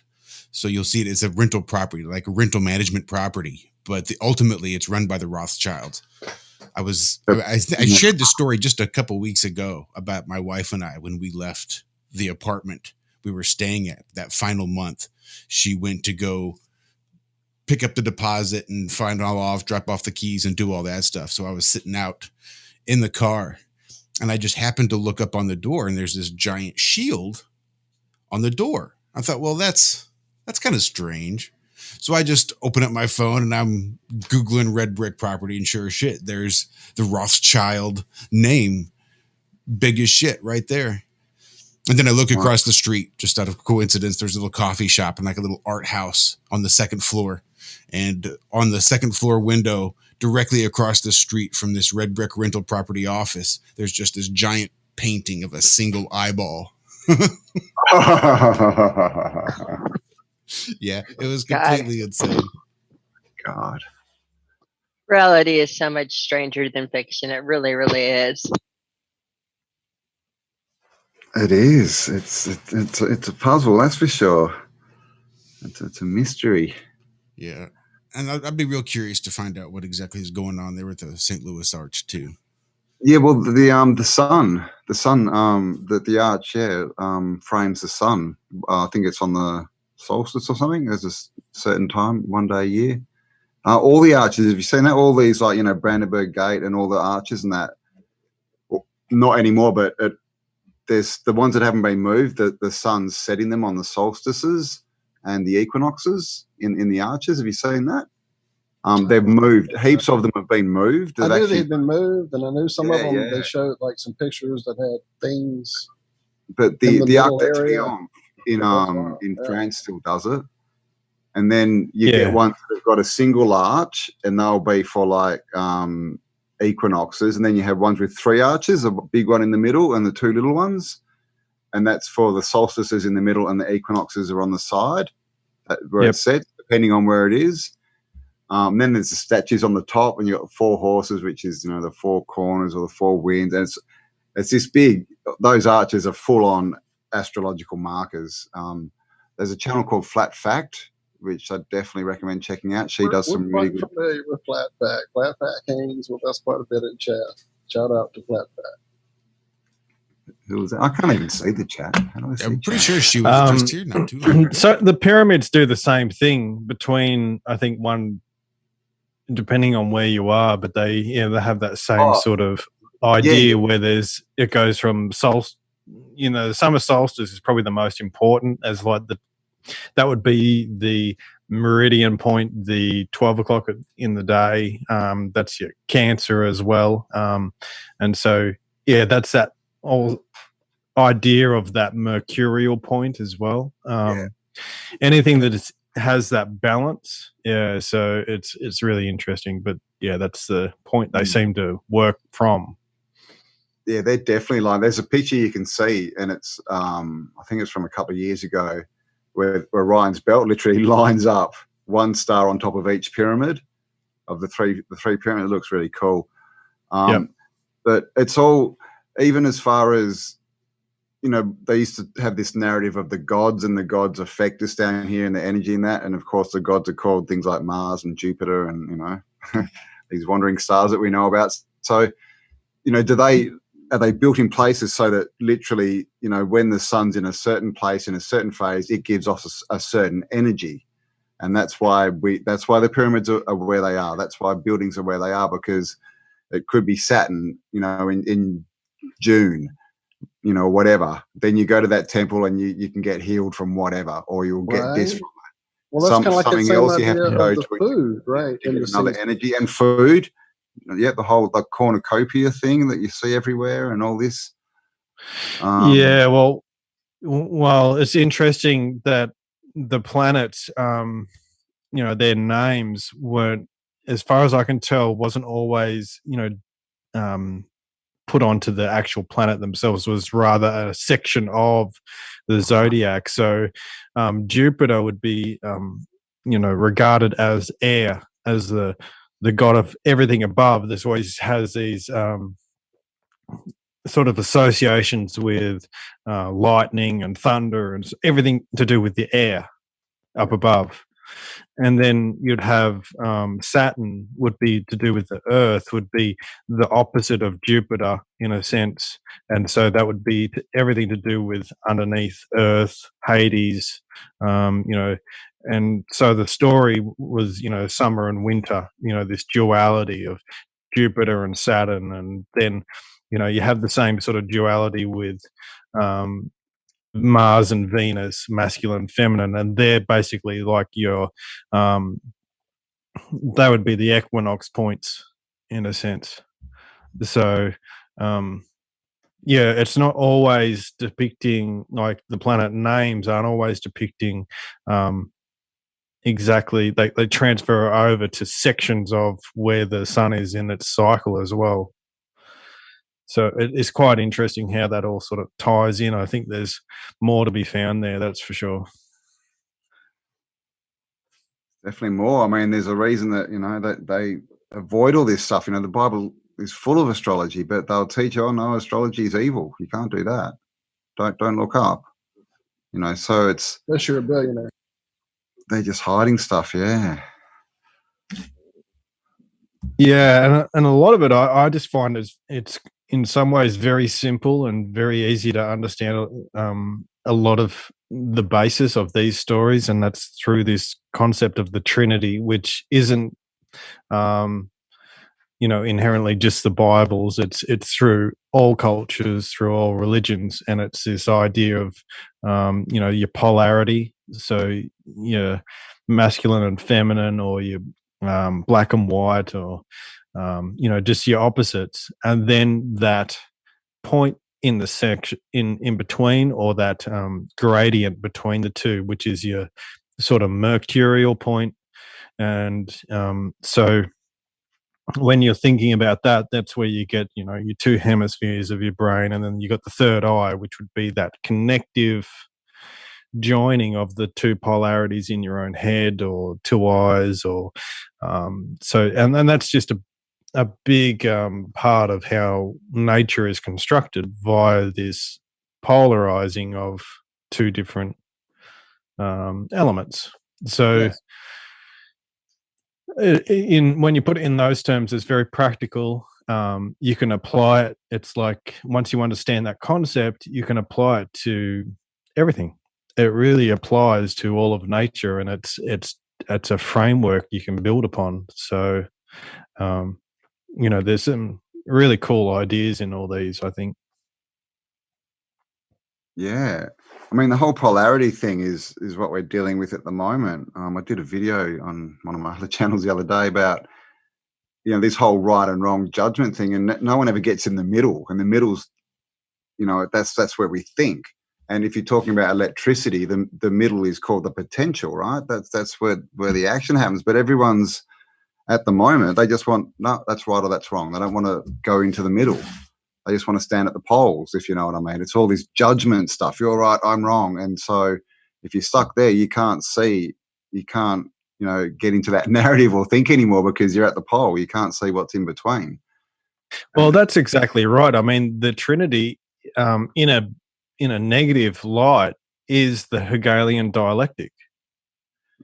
Yep. There, the controllers or the person who wants to have the solution or the outcome becomes that mercurial figure or that balance point, and then offers either the one side or the other side, knowing the outcome.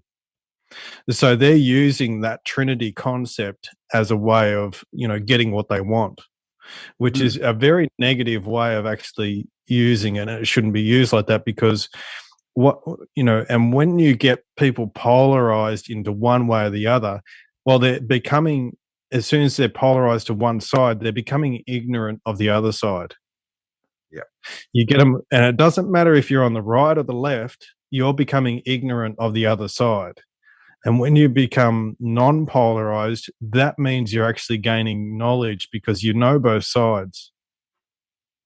Definitely. And this is sort of the idea of the fall of man as well, is, they become polarized. You become polarized, you become negative, you become ignorant of one side. And so, this is our fall, where, we're not in that balance point. We're not in that perfect life point of full knowledge. We actually fall either way.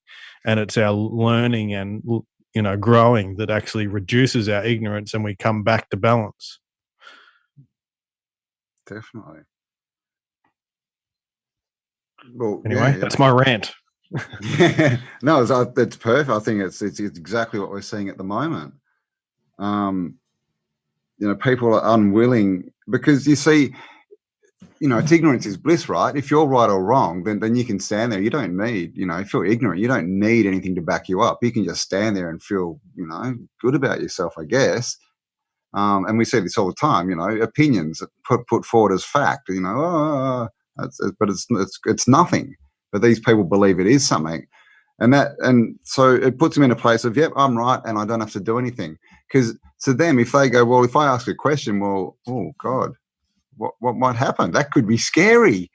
Yeah, no, ignorance is bliss. I'll say here, thanks. And this is also the narrative. They try and tell you life's scary. You try and you'll fail and all this, but that's of course all crap. It's just to stop people trying. Try and stand up. You can't. You can either stand up or sit down. There, Yoda, right? Do or do not. There is no try. There is no try. There is no karate try. Only karate do. Miyagi. Is that where did Miyagi say that? That's in the first. Was that Karate Kid 54? Was it? No, the first one, man. Was it? Yeah. Oh, I don't remember that. Bullseye. No karate try. Only karate do. Your son. Yeah, I was trying to explain that to my son the other day. He's like, "What's this Karate Kid thing?" He's like, "There's this one, then there's this other one with buddy Will Smith's kid in it." I'm like, dude, that's not even karate. That's kung fu. That's not even karate. Yeah, that was a bait and switch bullshit, is what that was. Yeah, it's just one of that. Oh, his wife too. Gee, that bloody Jada Pinkett Smith. What the hell's going on with her? I saw a story on her last night. And I didn't realize it was mind control. Yeah, the whole 9 yards. But she cheated on Will with her son's best friend. Her son, like that little dude in Kung Fu Karate Kid. Wait, who's probably 20 now or something. Or actually, she's got other kids. Maybe it was another kid, but it definitely said her son's best friend. Don't she cheated on Will Smith with her son's best friend. And she was also married to Tupac. She must be like she must be She's like a handler. She's a handler. What's her name? The other big handler that all the stars have dated and been with, and she does all the halftime rituals. Fuck. I don't know because I hate her music and I hate other stuff. Oh, she's a singer. Taylor Taylor Swift. No, the other one. Perry. Katy Perry. That's the one. Oh, Katy Perry. Yeah, right. The little Illuminati queenette. Yeah. Yeah, she admits it. There's a video. Yeah, I sold my soul. Yeah. Wasn't getting famous, so I sold my soul. And she was apparently came from church choirs. You know, so that kind of got to, you know, you've got to ask the question: if you're raised in a church environment, shouldn't you have all the ethics and the blocks instilled in you that you're not going to go that way? So it just kind of shows you what's church really teaching people. Repress. Yeah. Don't read that book for yourself. Come here and I'll tell you what it means. You know, no thinking required. We will give you the answers.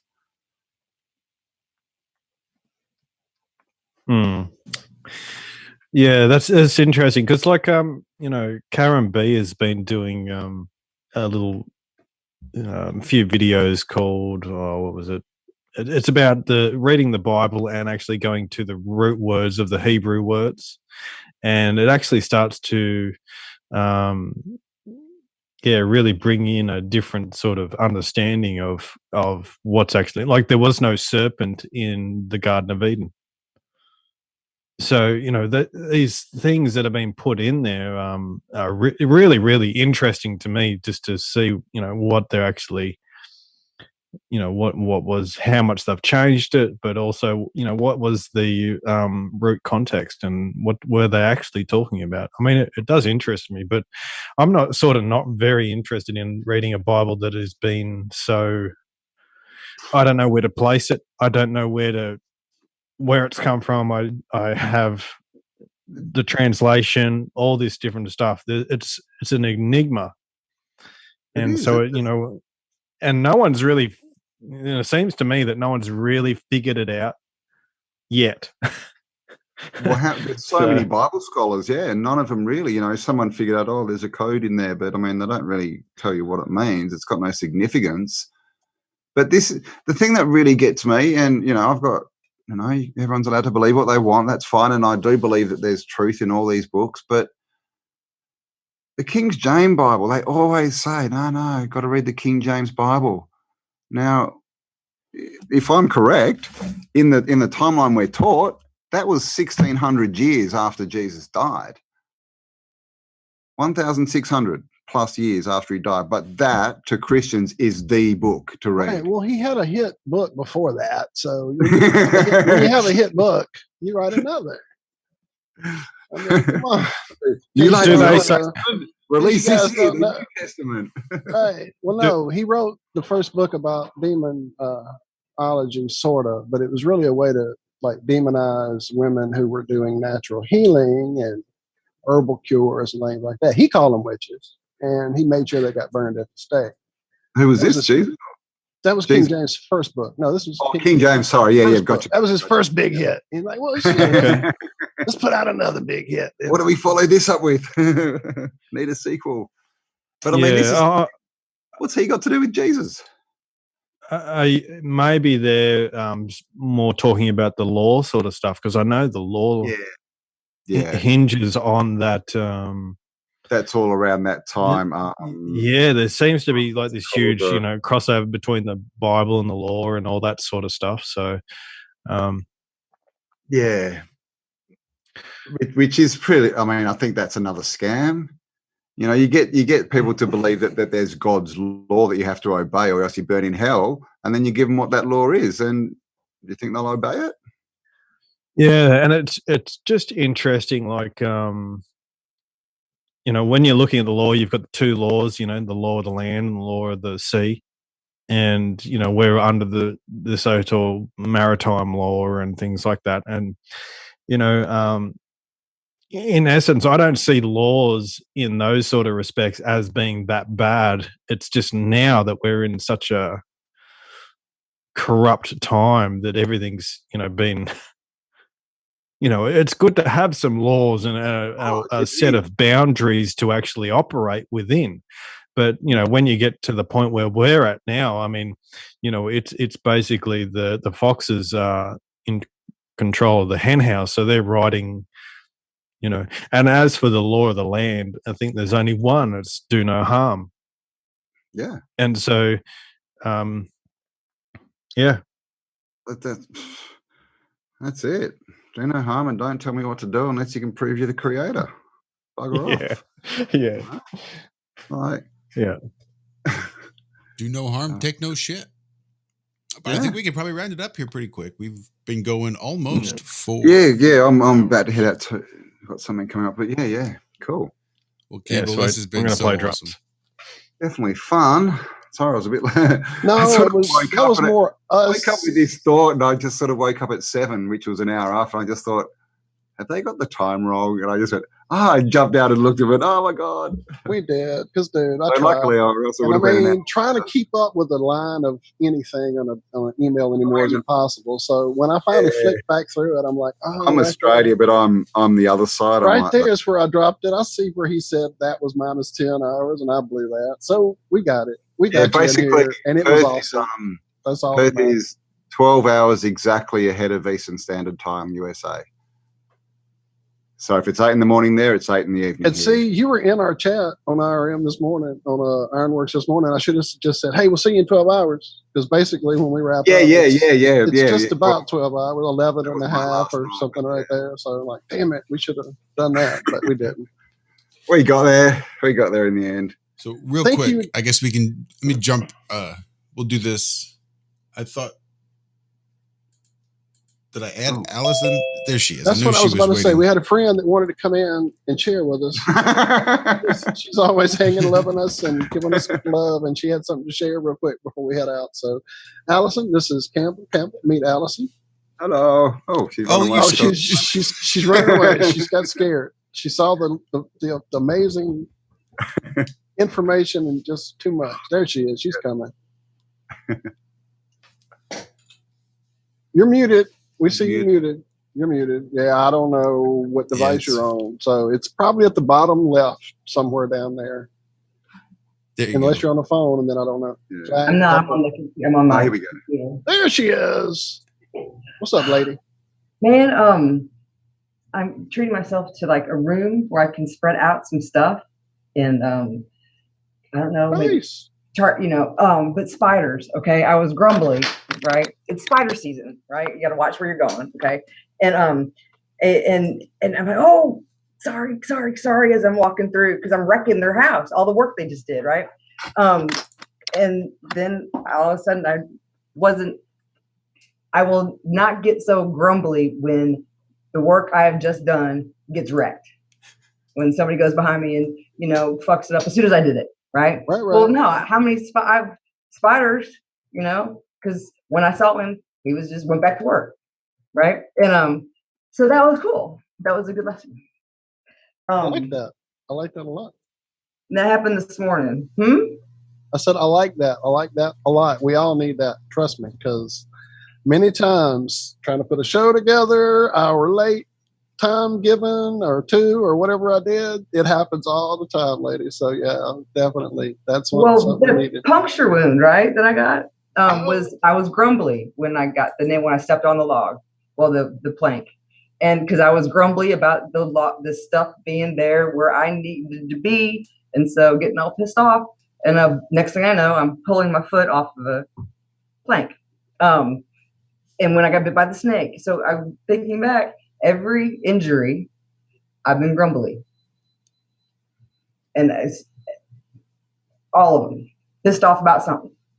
And it seems like the injuries are getting more severe. So I really need to watch my thoughts because, hey, Josh. Hi, Allison. How you doing? I'm good. Good. That's one of those things that Zach has really instilled in me as well. The number of spiders I have saved out of this house is unreal. Because I just pick them up and carry them out and give them a little flick, throw them out of the ground outside, and hope that someone will be as patient with me should I find myself somewhere that I'm not wanted without just having to squash me and stomp on me and kill me and whatever it is. Just show me a little patience too. Or rinse me down the drain or whatever. I can't tell you the number I've now taken from. Now I'll go get a 5 section of the Bounty paper towel and use it as a bridge. I'm not going to go touch the fucker, but I'll give him a bridge to climb up and take him to the door now. Yeah, and that's a huge miracle for me because I'm the guy that you would see walking across the field and then suddenly doing all this stuff. And you think I'm having an epileptic attack, but no, I just walked through a spider web somewhere and you didn't see that. So, yeah. I had a friend who had a pet wolf spider. They're about the size of your hand. Oh yeah, no sir. Thank you. Yeah, he goes. I'm not there yet. No, I had it walk up my arm, and it's the weirdest feeling because 8 legs and they all hit at different times. If you know what I mean, it's not like. But yeah, it was huge, and when it started getting up towards my head, I was like, "Yeah, you can get it off now." Okay, have fun, right? They're venomous though, the wolf spiders. Yeah, they are. They won't kill you, but they can make you feel a bit queasy. They're not like a trapdoor or anything like that, but or a funnel web. But they got big fangs, and they hunt down. But also, like a very similar spider is called a huntsman. I was going to say, how many huntsmen have you dealt with? Yeah. Those are nightmare fuel for me. Everywhere, they're just everywhere in Victoria. huntsmen's are no worries. You see them running. I understand that in theory. I get that. But when you see one in the roof of somebody's car and it's the size of the roof of the fucking car, that's when I jump out the moving car. That's So no. I had look. There's ones that I don't like, which is the white tip. I can handle most of the others. White tip and a funnel web. And the redbacks. You've got to be a bit more careful. Yeah. But I mean, people kill all the spiders, and then they sit there complaining about the flies. Right. So, I don't know why the mosquitoes are so bad. You understand. Right. It's weird. The garden's full of bugs. Yeah, well. Crickets. I saw crickets chatting in the chat earlier. And I named myself Cricket when I was 3.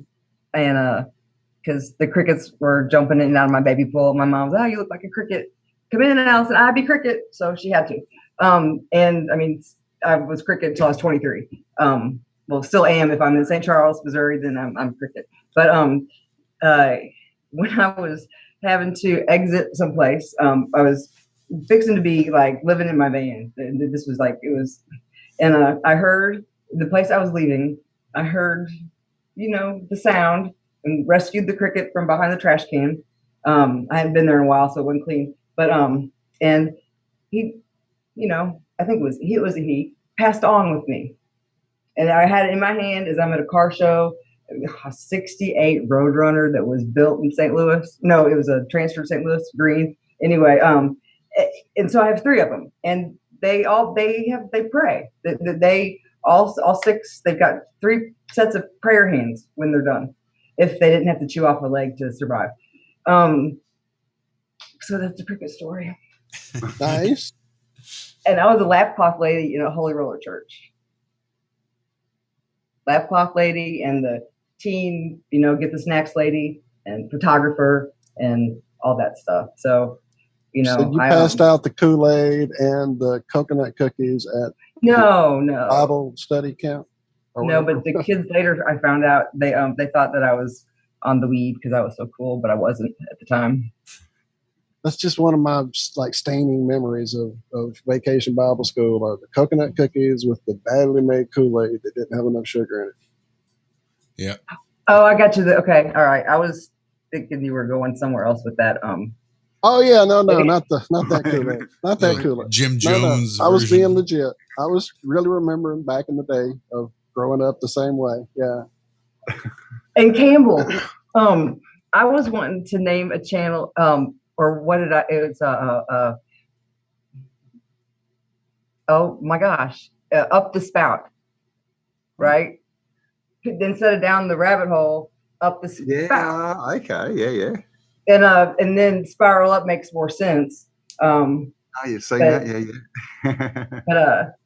yeah. But I would have to do a lot of explaining, I think, to why is it up the spout. Well, think about, and then here we go. Itsy bitsy spider went up that water spout. Here we go. Oh, thanks. I'm glad you've seen it. There came the rain. Yep. Mm. And there came the sun. Bam. And on the way to solar return last year, or whenever this was, it was this year, but it seems like it was forever ago already. And before, actually, on my birthday this year, I did a sun salutation, and the sun came out. I wasn't even halfway through the first. I wasn't even halfway through the first round, and it's like, whoa, and I have witnesses. And then I did a couple. I know one more time for sure on the way to solar return, because I had to stop and get the lay of the land. So you're gonna eat, aren't you? Walt's gonna eat. It is getting to be that time for me. I'm getting those eyes from the. I know what time it is. It's been 3+ hours, so I know her time is fastly approaching. I'm not you at all. Yeah, I'm feeling the same way. I'm ready to go and enjoy some of this day. Thank you so much for sharing, Allison. Thank you for hanging out with us every day. We love you, lady. Have you figured out that camera that we have not taken the time we promised to show you how to work yet? I don't even know how to work mine. That's the problem. I pulled mine out of the kit that I have it in because I took it out when I got it, and that's it. Because I never really had. I used it one time to make that video with John Savage with the ball on the stick, and that's it. I don't really know the ins and outs myself, so I'll have to learn it to teach you. Well, and I need to have. I need space. Well, if you're gonna be there this weekend, I don't know what's going on here tomorrow. I think I'll be alone. I think I'll have nothing to do here. So hit me up. You know, I'm on Telegram sometimes. And just the synchronicities. I mean, the Ericas. So glad that they came and hung out with us. And thank you again, Erica's, for the super chat. That was amazing. Thank you, guys. That was great. I was trying to, I just told Nuka-Cola in chat, not ignoring you, chat, at all. But I knew once Campbell showed up over here, I could feel the energy just watching his channel. I could see that this was going to be a conversation that would take us a zillion places, and we'd have to rein it in at some point, and here we are. And I don't want it to end, but it's got to, guys. I have a question, and then I'll let you go. Yes, ma'am. Yes, ma'am. Behind your right shoulder. Here? Yeah. Is that the lyrics to what I want to sing in the song? Oh, that's just me. I had one of those boards I saw for $1. Well, I get that. I understand that. I think the kitten jumped up the other day and knocked it down, and now I've lost my A. But yeah, the A fell off. So is that what I want to sing, like during the promo? I can know what she sings? I can send you those lyrics. Okay. It's just all it was is I had written out kind of our mission statement for Iron Realm Media when we first started 800 million years ago. And Stephen P, whose channel was what? Damn it, music. What was the name? It was not a flat. Damn it, Zach, where'd you go? Damn it. It was so like another channel that I kept mixing them up, and I'm so sorry. But he went out and had his channel under Stephen P, STFEAN P. You can find it that way. He wrote that song using that thing I wrote, and that's where those lyrics, quote unquote, came from. That's all that was about. Just a synchronicity of like souls. How we roll, man. That's it. That's what we do here. Like I was saying in chat this morning, that's why they're so scared of us, because we're sharing this information. They can't stop it. There's no fucking way. And they can shrivel up and scream and burst out like the parasites they are, but they can't stop us. They can't stop us. I didn't have any. I went to check. I mean, I didn't check, but I thought that I may have. But I had the lady who checks it check. Nice. No parasites. And I was also going to reach out to our buddy Hori Sheet, who's got some things. Man, I would like. I could talk. I could hang out with Hori. The change in him this morning was astounding. It really was. That was interesting what he was talking about. I'd love to hear more about that. Yeah. Whatever happened or whatever he's doing. Sure. He's going to share it on his channel, but I'm definitely have him on here. Yeah, that's what sounded like a different person. He was a different guy. I've been talking to him away from the show and on like phone, and he was a different guy. I couldn't watch him do the shooting games, right? And I was like, and the other night he was like, I think I might have to stop those. Yeah. So that was cool. Goosebumps. Autodidactic channel, Autodidactic channel 2. They're both in the show description. Everybody go if you haven't somehow. Spiral Up. Let's get that in there too. That's it. Spiral Up's in there too. Is it? I'm not sure. It may not be. Have more channels. This dude's got 800 channels, everybody. Don't know how it happened. No, I'm kidding. When we get to the first one, we should be able to find the rest We of them. find one, we'll find them all. One channel to rule them all. Yeah, check out what all the links should be on 33. auto videos. So all right, we'll get them. We've got 2 of them in the damn chat. There you go. You'll find me. In the description. And now this is what we tell everybody, dude. You're in here. Now you can't leave. You're home. Your door never shuts behind you. All you got to do is say the word. You're welcome to hang anytime. If there's a guest that we have you're interested in and you're in the chat, we'll pop you in here with them as well. And yeah, we plan on having Biggs back around. I just talked to Martin a few days ago in chat. He and I are reconnecting because we had been he's been so busy and I've been so busy, and so he'll be around. So we'll have a big roundhouse soon. Yeah, with you guys. In fact, I think Biggs actually mentioned the possibility of a meetup, a get together in the mud community that's being looked into. So if that's something you haven't heard about or talked to him about, definitely. Yeah. Hope that pricked your ears up about it. Yeah. There's a bit going on behind the scenes that it's all coming out. All shall be revealed. Nice. I can't wait, man. Well, let us know, because we'll definitely help any way we can to get that word out there, man. Awesome. Will do. Thank you, friend. And thank you all. Nice to see you all. Nice to chat. Thanks for everyone in chat, even though I'm sorry I couldn't see the chat, but thank you all. Hello. And yeah. Nice talking to you, Campbell. Pardon? Nice talking to you, mate. Yes, you too. Yeah, thank you. Nice to meet you all and speak to you all for the first time. And Cammy, I can't see you there. And Alison. Right over here. Ozzy. So yeah, awesome. And I'll be around, and yeah, we'll talk soon. Thank you, brother. Awesome. Erica, you can email us at ironrealmedia@gmail.com would be the great way to email us. Thank you so much, Campbell. That was just the conversation I kind of hoped it would be, just as all over the place and awesome as I expected. Yep.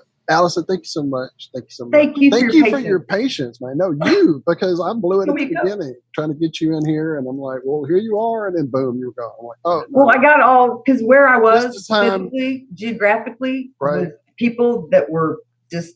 Well, it wasn't meant to be at that time. That's why. Well, absolutely, because I couldn't be.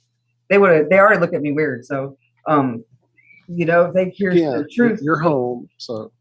Huh? I said again, you're home with the weirdos. Don't worry about it. Well, and and Erica said, I don't know if it was which Erica it was, but since she felt like she was hanging out with her, hanging out.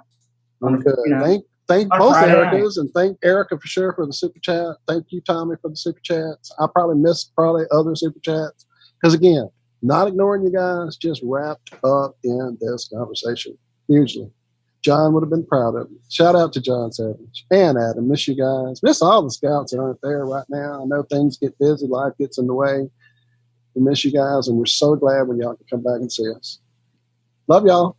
Thank y'all. Love you guys. What an awesome show. What an awesome pair of shows for a Friday. So make sure you join us over there on Truth Frequency Radio, tfrlive.com, every Tuesday and Friday morning, 4 a.m. to 6 a.m. That is the central time zone here in the U.S. And again, if anybody would like to reach out to us, feel free to email us at ironrealmedia@gmail.com. Or again, you can find us Twitter, Facebook, MeWe. Really, Telegram. You Telegram. Yeah, we've got, there's not many places we're not, believe it or not. Anyway, hope to see you all right back here next week. In the meantime, you guys have yourself a great rest of your weekend. Be good. Be well. We love you. Bye-bye.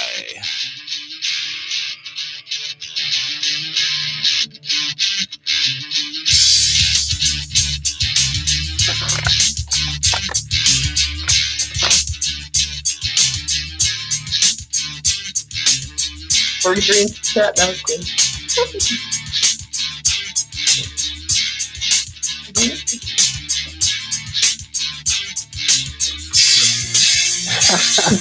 Did you see OIC saying we should flat smack Jerry Morgan? Little does he know that I almost blew it with Jerry trying to get him a little early flat smack. Remember that idea of mine to have him look at the whole cog disc idea and the flat earth community and all that shit? And he was kind of like, just deer in the headlights.